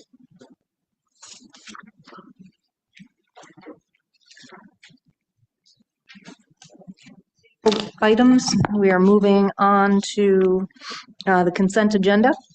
I need a motion and a second to approve all items on the consent agenda, including the meeting minutes of July 22nd, 2025, resolution items 2025-518 through 555. We will recognize that the items removed and that will be taken up separately are resolution 2025-531, 533, 545, 521, 522, 523, and 543. A roll call vote to approve the rest of the items on the consent agenda. Councilmember Bukowski? Yes. Councilmember Benchkowski? Yes. Councilmember Filipski? Yes. Councilmember Jazinski? Councilmember Pilarski? Yes. Councilmember Thompson? Yes. Supervisor Noack? Yes. Rest of the items are approved. We will move on to the individual resolution items.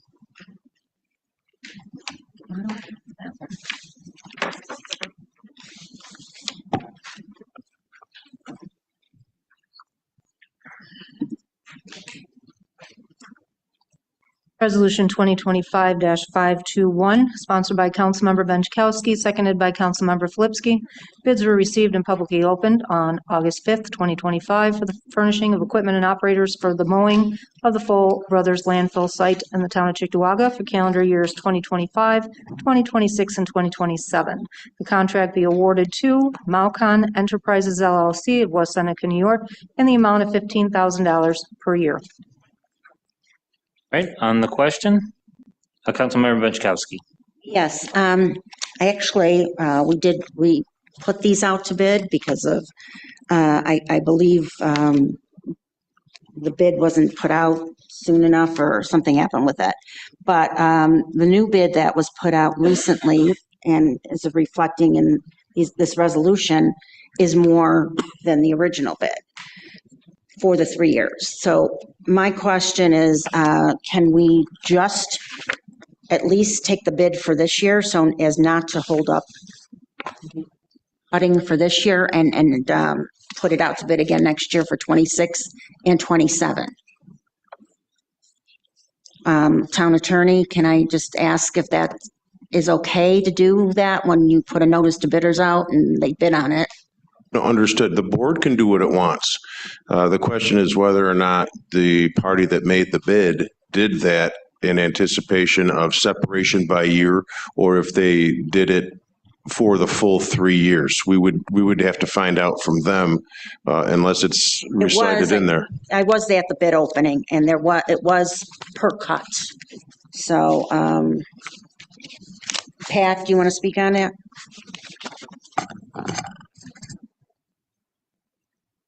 Repeat your question? Because I believe that the way the bid spec was written, we have the ability to get out of the contract after the first year. We just need to give them, I don't remember if it's 30-day notice, 60-day notice, or 90. Okay, all right. We could do that and then rebid it next year if you chose. Okay, so let's remember to do that then in January, and I'll make a note of it too, that we could put a new bid out, and then also, if something comes in lower, then cancel this bid. Right. Okay. Was that for both those bids, the Galleria and the Full landfill? No, it was just Full Brothers that was more expensive. No. Pardon me? It was just the Full Brothers site that was more expensive. Right. Well, no, was it? Then the original bid? Yeah, the Galleria came in at the same. I think the question, Pat, was can we cancel the contract after the first year for the Galleria as well as Full? We have wording in the bid specs for both contracts. Both. Okay. Wonderful, thank you. Yes, okay. So as long as we know we could get out of it and because I thought the bid came in higher for both of them. Why? But if not, that's okay. So, all right, then I guess we're okay with then just approving it as is, and then we can cancel it at any time.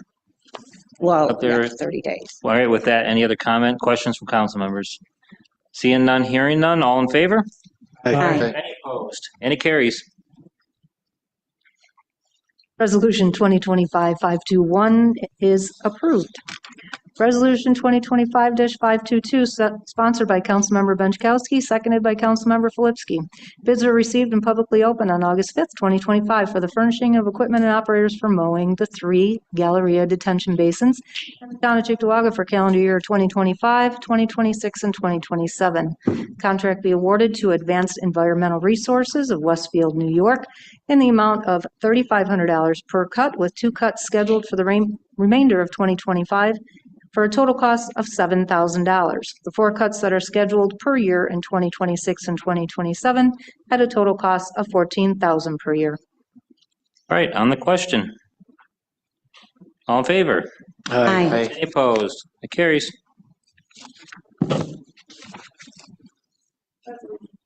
523, sponsored by Councilmember Benchkowski, seconded by Councilmember Flipsky. The town wishes to dispose of a number of surplus motor vehicles and equipment that are no longer needed for town use. Auctions International conducted an online auction held on its website. Town Board approves the submitted bids for the certain town vehicles and equipment identified on the attached list herein. On the question, Councilmember Benchkowski? Yes, I just wanted to ask Brent Kraus, just he works with Lolly, our insurance carrier. So when these are all sold and the bid is accepted, then you take those and notify Lolly to take them off our insurance list? Correct. Okay, just wanted to confirm. To add to that, one of the things my office worked on earlier in the year, we got the list of the insured vehicles versus what Central Garage gave us for our inventory. And we were checking what was insured versus what was in the inventory, and Lawley did a pretty solid job. So once they're notified, they'll get these off the list. Okay. And I know I mentioned to the board earlier in the year, a company called Gov Deals. They were interested in possibly giving them an opportunity to do this. So, before we have another bid for surplus vehicles out, we should revive that discussion and see if the board would be willing to entertain that. They claim that they can get a good price. I'd be willing to give them a shot to see what they have to offer. We've done auctions in the past. In my time on the board, we've tried alternatives, and Auctions International, compared to the other things we've done, is proven to give us some pretty good prices compared to alternatives. So, something to look into. So, anyone else on the question? All in favor? Aye. Any opposed? That carries. Resolution 2025-531, sponsored by Councilmember Filipski, seconded by Supervisor Nowak. In order that bids be advertised for the purchase of one new and unused 2025 Toboggan stump grinder, bid 25-31 for the use by the Highway Department. Sealed bids will be received and considered by the Town Board of the Town of Cheektowaga on September 3rd, 2025 at 11 a.m. at Cheektowaga Town Hall. Right, on the question, there should be in front of every board member a copy of the form that was sent earlier today for the vehicle requisition regarding the stump grinder in the Highway Department, and I'm sure the Highway Superintendent can speak to this in better detail. Basically, we have half a stump grinder right now. That's the way that it was described to me. Yes, we have two of them, but one of them he inherited. Actually, if you want to come up and confirm or refute what I'm saying, my understanding is you inherited one that was basically inoperable, and the one that we are using is struggling right now. Do you want to speak to the need for this resolution? Yeah, the one now that we are using, it has major engine problems. They're internal. It's got a remote control system, which is corded, which is a little tougher sometimes. They get it caught in the grinder. The remote control is the best way to go. It's safer for the operator, safer for the sidewalks. It's easier to see. You can get on the other side of it while you're running it.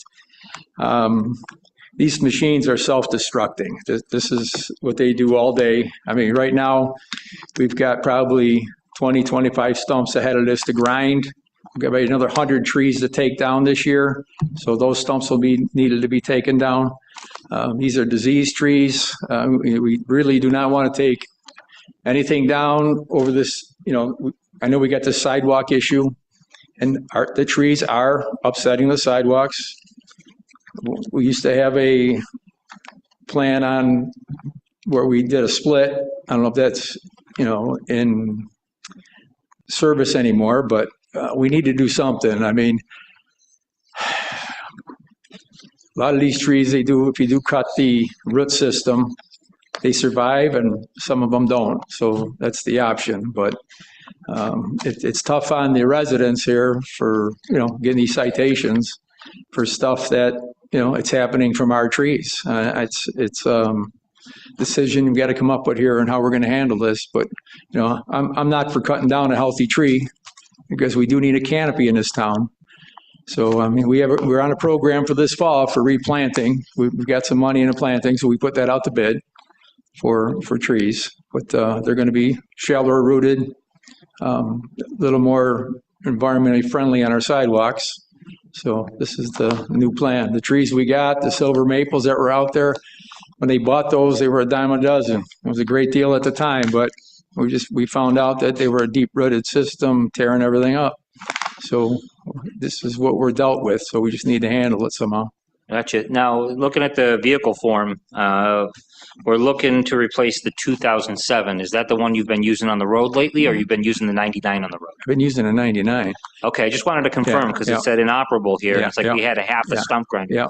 So the 99, do you have an idea of how much longer we've got on that? Is that you think it'll last us another couple of years? No, is it a day-to-day? this is, we're down to, after today, we're looking at possibly a new motor. So we're going to throw good money after bad.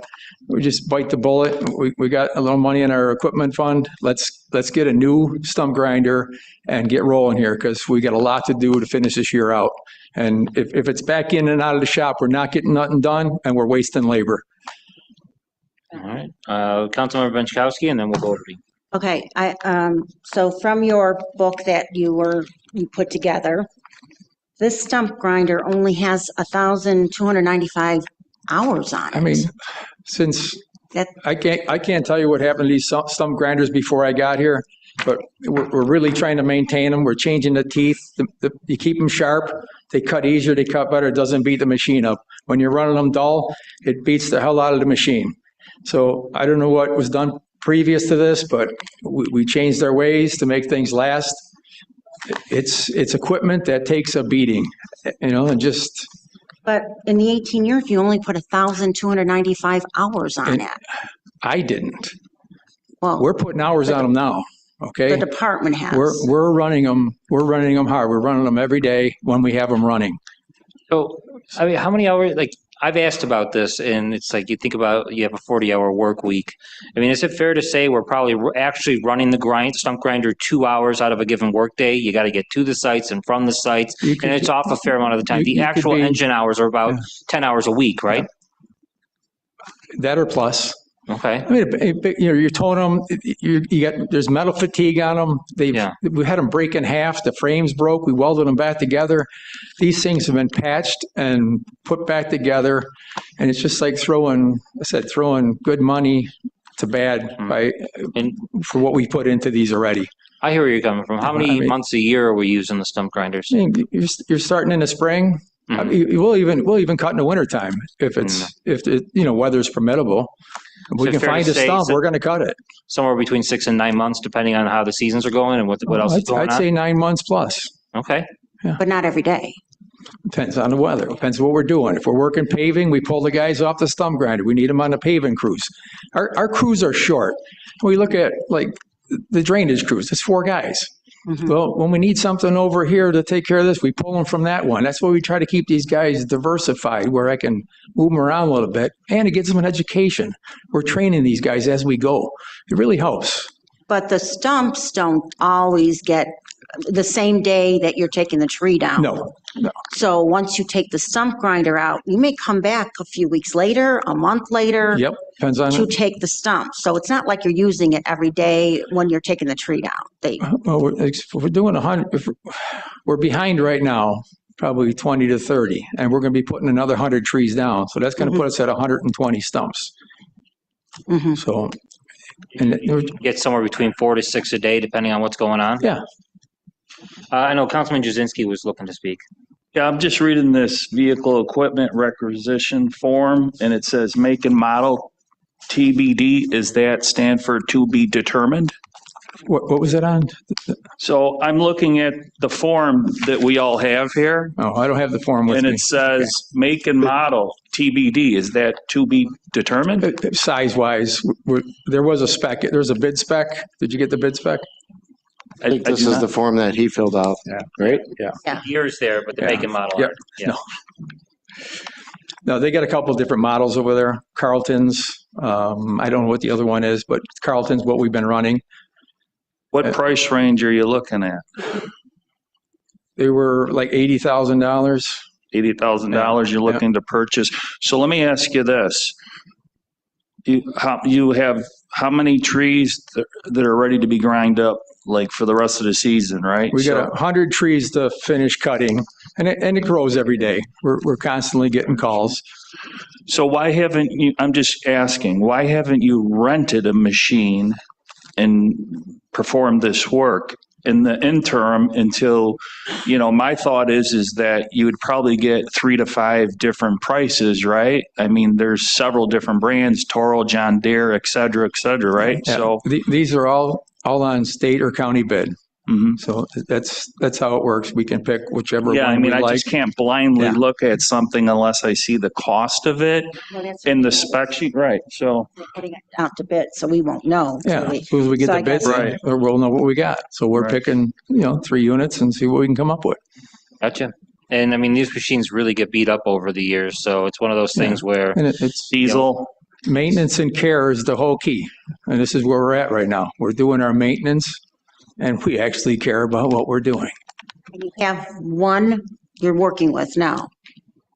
No, now we're right down to nothing right now. Oh, what And happened to the older one then? Well, we're going to try to resurrect the one that's been sitting for years. The 07's been sitting for they years. took it out and they couldn't find the problem. They'll hook it up, start grinding, it quits. So you didn't answer my question, Rick. What about renting one in the interim or even like maybe getting one from another town? I'm just trying to weigh out the options. I'm just trying not to waste money. Rental costs rental costs are high on this equipment. Anything that's like this, it's like our tub grinder. We're right in the middle of. We got to take that and pull all the bars out of it, put all new blades in it. It's another major overhaul, and it's big money. But we take in. If you see the tree pile we've got back there, what we do, we move it for our trees. Our tree crews. Have you got any awesome. prices on any quotes from a rental company? I called and asked. I couldn't tell you off the top of my head. Because I'm just thinking, if, we decide. I mean, these are in stock. This is something we can get. Let's get it done. And I'm not spending any money on rental. We're Put it towards the potentially purchase. 3 meetings out before we even come to an agreement of what unit that, you're deciding that you feel that'll do the job. So I'm just saying, well, this other machine's down. What is your interim plan to handle this? Because you said you're behind and you got about 100 trees. We put them on chippers. The guys on the chippers and helping out the trees to play catch up there. We're behind on that. So those guys will go over and help the tree guys. Mm-hmm. But you still have one that's working, right? The 99? No. The 99 is the one you've been using, and the 07's been sitting in the yard we got for a while. one motor's completely apart in the shop right now. The other one was sitting in the weeds here. We pulled it out, but we're going to try to figure out what's wrong with it. But it's just another guessing game, I'm sorry, Councilman Felicity? You're just asking permission to put out a bid. That's it. For this. Yeah. Okay, so if we say yes, you could go out ahead and bid. We still have to make a decision down the road. We can say no. Another resolution to award, that is correct. Okay. So in the event this machine fully fails and you're unable to use the equipment. Then we're going to have to break down and rent one. Don't want to, but if we have I to. could suggest maybe get a couple estimates from some rental companies as your backup, just suggesting that. Yeah. Okay. As an interim plan, maybe. Any other comments from council members, questions, concerns? All in favor? Aye. Aye. Any opposed? Carried. Resolution 2025-531 is carried. Resolution 2025-533 is sponsored by Supervisor Noack, seconded by Councilmember Pilarski. The Highway Superintendent authorized resurfacing of Countryside Lane and Whitecroft Boulevard by the Soup Coat Corporation with the use of crack sealing and micro surfacing. Soup Coat appears on the Erie County contract for the aforementioned crack sealing and microsoft surfacing work. Town Board recognizes that the use of Soup Coat to perform the work mentioned was in accordance with the town's purchasing and procurement policies, and as such authorizes the payment of $47,648.43 to Soup Coat Corporation, as was detailed on Resolution 2025-477. Right, on the item, is the mover. I had an opportunity to speak to a couple council members and the town attorney a little bit about this item. I know Councilmember Pilarski had a desired amendment, and then we'll give the town attorney an opportunity to speak on the item, and then we'll open it up to the rest of the board. Yeah, so I just wanted to add on the first whereas when the operations, the crack sealing and micro paving took place. So when we put that in, Soup Coat Corporation with the use of crack sealing and micro surfacing that happened on, and then put that exact date. What was it, June 26th, I think was the date that was there. Saying a Friday, correct? That's, yeah, so it's a, why am I pulling up the calculator? And the town attorney had some revisions to it that cleaned up this resolution a little bit and kind of made it a little more transparent. And so I would like him to present those modifications to this resolution. But this is, I mean, this whole operation piece is a clear example. When in doubt, call Dennis, call the comptroller, and just kind of, you know, I get the thought process on it that, hey, we were piggybacking on the county, or it was proprietary, or whatever the reason may have been. But this ultimately, at the end of the day, should have been bid out with an RFP and went the proper channels, and it did not. So when in doubt, just call, get the blessing, and just find out. And that goes for all department heads, just to cover you, so we can move forward. Attorney Fowler, I know you had, did you desire to speak on this? Please. I would ask somebody on this board to consider moving to make the revision, striking the 4th and 5th in their entirety whereas paragraphs. And I'll make that motion. 4th and 5th? The 4th and 5th, yes. And I'm happy to explain why if you want please, more. If you could explain. At the time, like right now, when this was drafted, that's submitted, and of course, at the time that this was purchased, or at least contracted for, we didn't have a 284 agreement. So I think that any reference to 284 in this resolution authorizing the payment is an inaccurate representation of how the project came to be and how it was authorized to move forward. So that's why I'm asking for those two to be completely stricken. And then I'm asking in the now wherefore be it resolved that we add a period in the last line after the word corporation and then strike the rest, and the rest would be as was detailed on resolution 2025-477. That doesn't have any relevance to us here. And that's all I had as far as cleaning this up so that it was able to be voted on by this board. The additional amendment would strike the last 6 words and the resolution number, correct? Or last 5 words, rather. 5 words, yes, Gotcha. and the resolution number. All right, I'll make a motion for that amendment. Is there a second? Second. Got a second. Councilman Pilarski, all in favor? All right. I also have an amendment. That amendment passes. I know Councilman Pilarski had an amendment regarding the dates, and then we can go over to Councilmember Benchkowski. Yeah, we can just add the dates when that work took place on the first whereas right before the word and, before it goes to the next one. So if we have those exact dates. So the dates would be, so we're on June 26th, 27th, 2025. Correct. All right, we make a proper motion. I'm giving you a second. All in favor of that amendment? Aye. Any opposed? Third amendment passes. Councilmember Benchkowski, the floor is yours. Okay, and I'd like to propose an amendment that on the resolve, or now therefore be it resolved, that I want to add that this town board recognizes that the vendor is not at fault for the town superintendent not following the town's procurement policy, because he did not follow the policy. And it says in the resolved that was in accordance with the town's purchasing and procurement policy. I think that is incorrect. He was not. So we could probably add, we'll take that out and just say the town recognizes the vendor is not at fault for the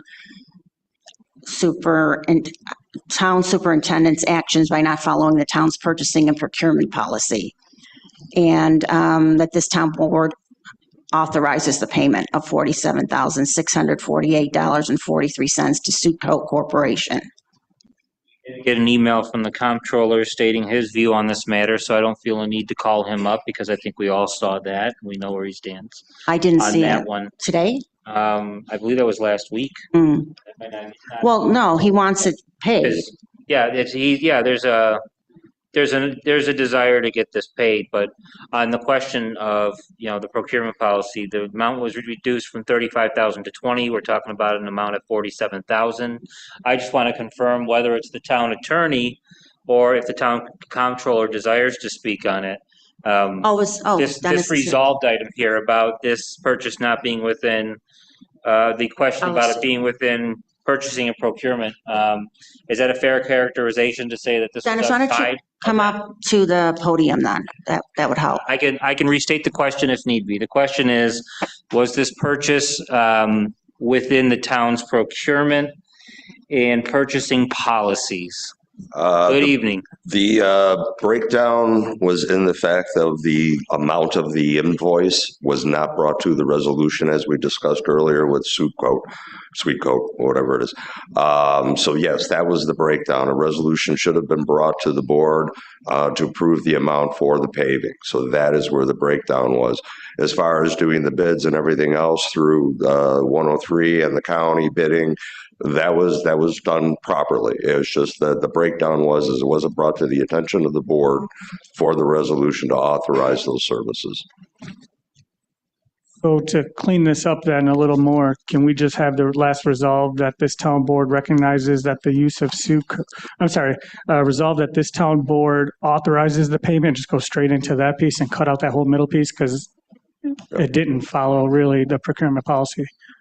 So we're just, the last resolve is authorizing the payment. But the problem is this is the second time this has happened with the highway superintendent not following the procurement policy and just going ahead. So at what point do we say enough's enough?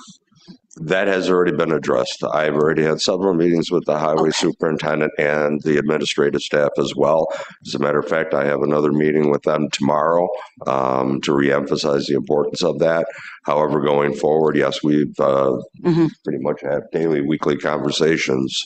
So, yeah, and I understand it's a learning process too, but. So once again, it was oversight. It was prior to my arrival. However, going forward, everybody knows I have my eyes and ears on it. Okay, all right. So, yeah, can we take that then, that part out that it was not, or just take that part out, like you mentioned? Or just simply striking language? Yeah. You got my support on striking language. Yeah, You can take talk that. about what replacement language would be like. We could just say resolve that this town board authorizes the payment. Yes. So I'll make a motion that we amend the resolved to say, resolved that this town board authorizes the payment and then of 648.43 to Suco Corporation. Is there a second on that amendment? I'll second that. Councilmember Benchkowski. All in favor of the fourth amendment to this resolution? Aye. Any opposed? It is amended for the fourth time. There's one more, Mr. Supervisor. Yeah. Town Attorney Fowler. Somebody asked me, and I apologize, I don't have the note who it was, but one of the board members asked that we include in the second whereas for use by municipalities, the words through piggybacking, which I believe it identifies how we got to this number without putting it out to bid. That is also reasonable. Is someone to make a motion for that, the fifth amendment to this resolution? Keep me on the amendments. I'll Ryan make that Pilarski, motion. do we have a second? I'll second it. Vern Thompson, all in favor of the fifth amendment? Aye. Any opposed? It is amended yet again.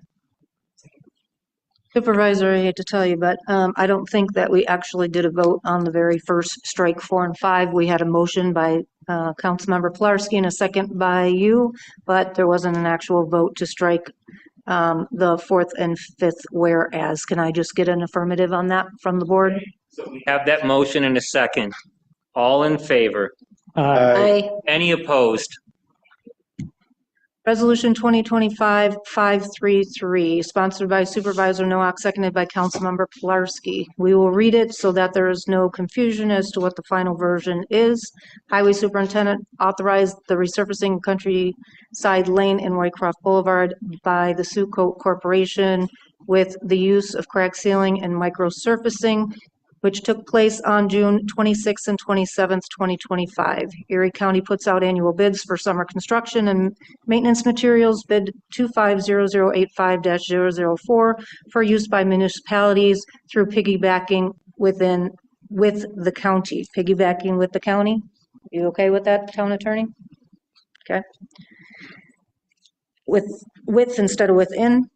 Whereas Sioux Code appears on said Erie County contract for the aforementioned crack sealing and microsurfacing work. Resolved that this town board authorizes the payment of $47,648.43 to Sioux Code Corporation. All in favor? Aye. Any opposed? Motion is carried. Resolution 2025-543, sponsored by council members Bukowski, Benchkowski, Jazinski, and Thompson. The Cheektowaga Town Board is responsible for managing long-term budget planning, including the financial impact of accrued leave payouts upon employee retirements, particularly within the police department. Resolution 2025-25, the town board approved a memorandum of agreement with the chief of police to voluntarily reduce vacation accruals in exchange for an increase in longevity compensation. Cheektowaga Police Captains and Lieutenants Association has agreed to similar contract modification. The town board of the town of Cheektowaga hereby approves the memorandum of agreement with the Cheektowaga Police Captains and Lieutenants Association as presented, with the terms effective as of January 1st, 2025. All right, on the question, Councilman Pilarski. I'm not challenging this resolution at all. I actually think it's a good MOA. And if I didn't think it was good, I would not have presented it to this body right here and championed it. I sent multiple emails, 2 in June, 1 in July, asked about it twice in executive session and say, hey, keep it on your radar. What do you think? Both in June and July. It was crickets all times. And then I see it here on the agenda items here, all without my name. So I think it's a little shady and deceitful. So, but moving forward, I'd like, clerk, can you add me on as a sponsor for this? And I'd like to vote this through so we could pass it. Councilmember Pilarski is now part of sponsorship. Comments from any other council members? Just as a point of reference, with MOAs like this, I'm also fine with the item. My name's on it this evening.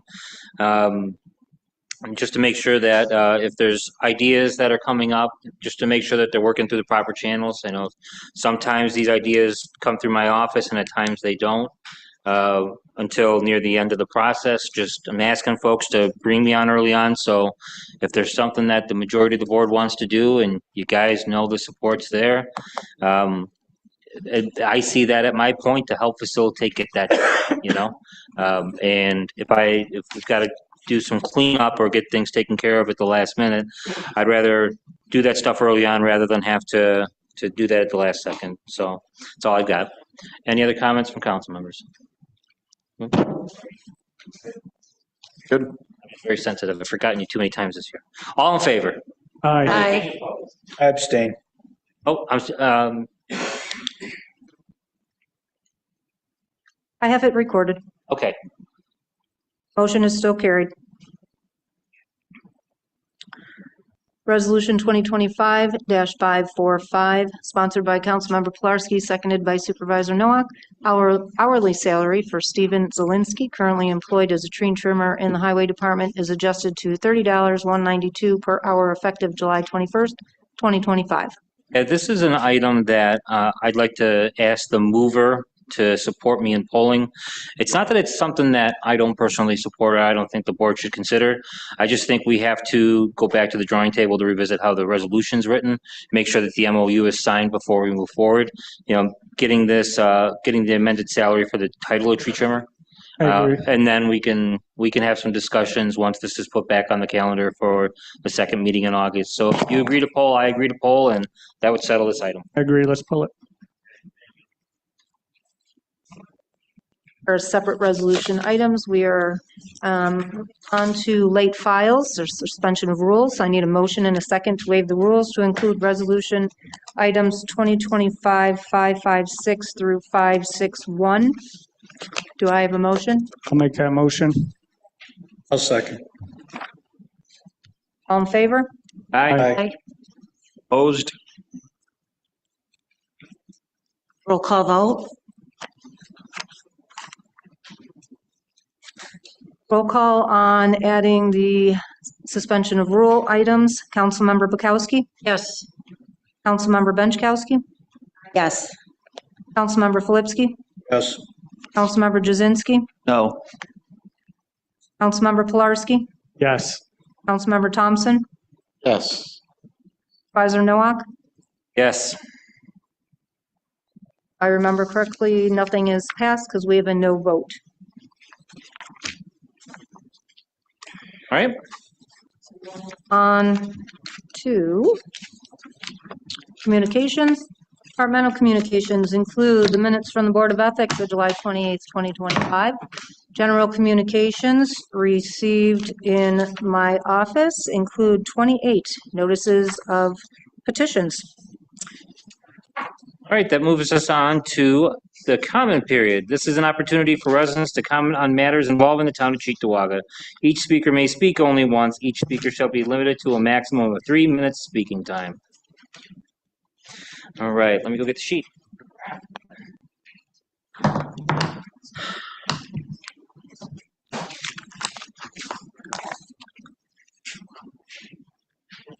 We have nobody signed up.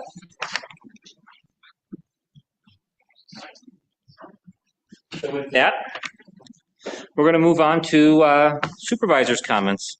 I don't have too much today. Polish Festival occurred between meetings. There's a good showing there. I'd consider it a successful event. And I'm looking forward to that happening next year. It's one of the larger events in our park that happens on an annual basis, and people really enjoy that. We've also got the German Festival coming up. That's August 22nd and 23rd. It's a Friday and a Saturday. If you were there last year, you may recall the admission price. This time around, it is only $5, so that's another good excuse to spend some time in Town Park with friends and family.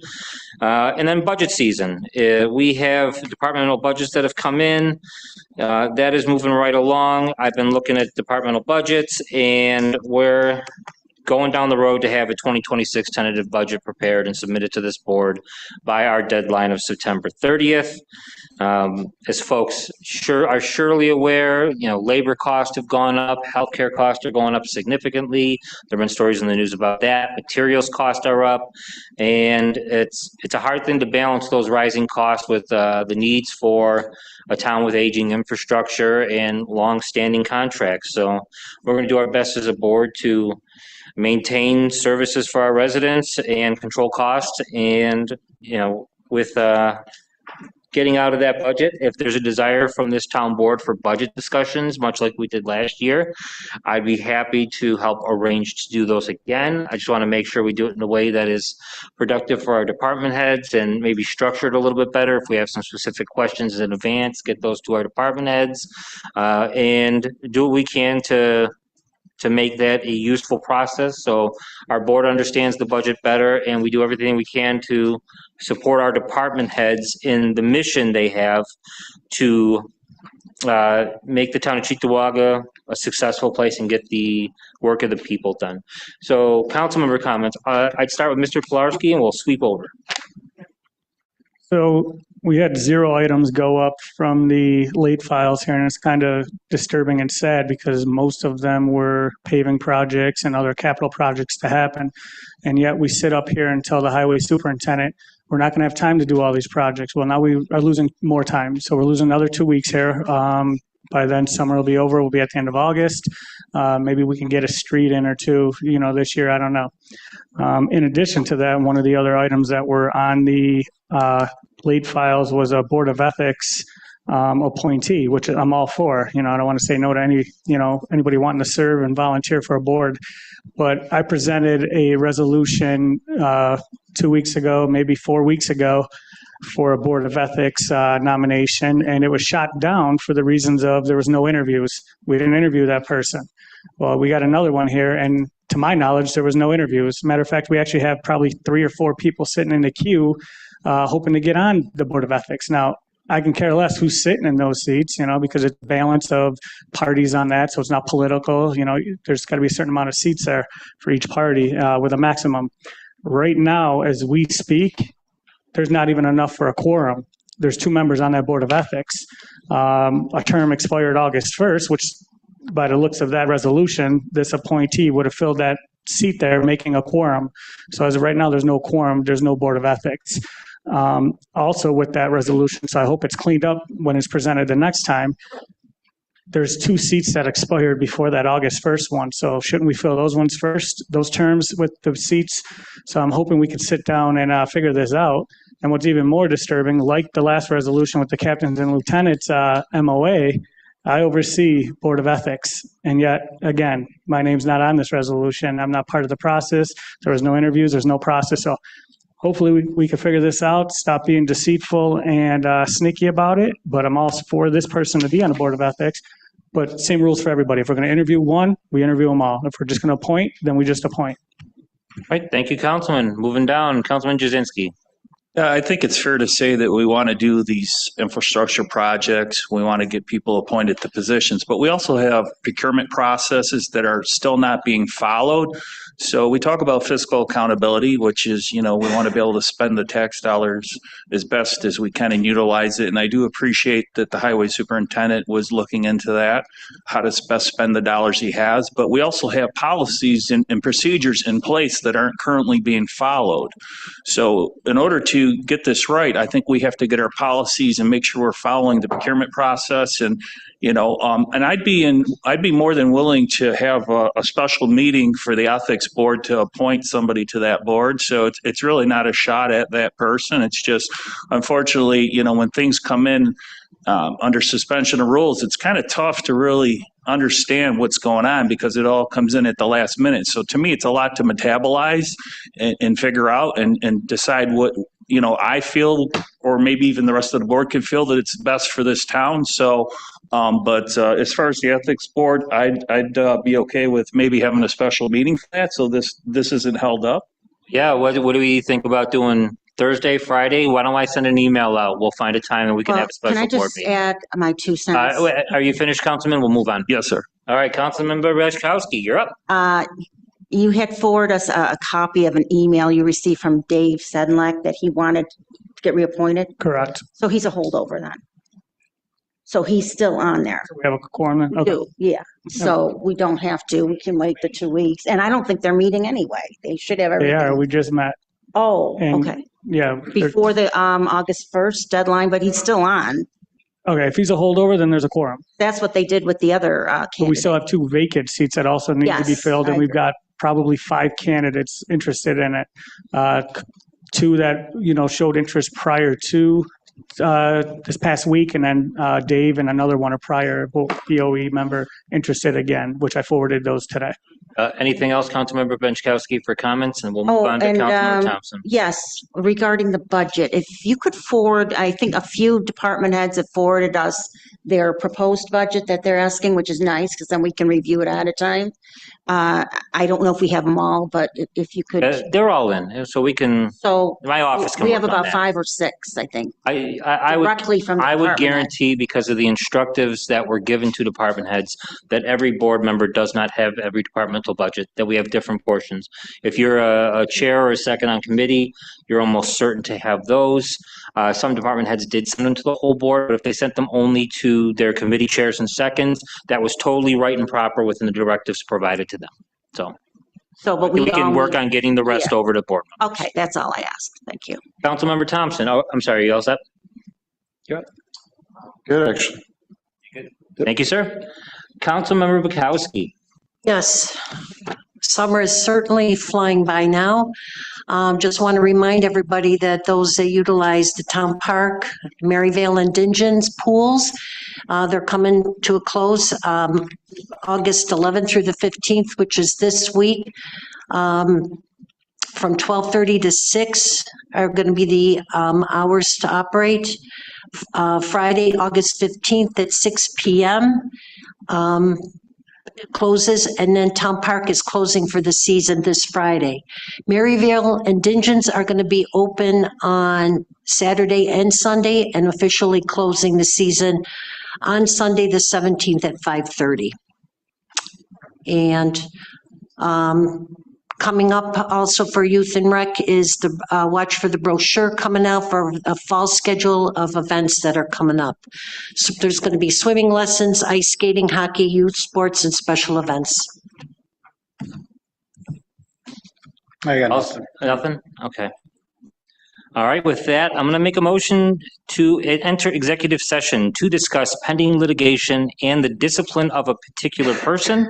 This will be with no action to follow. Do I have a second?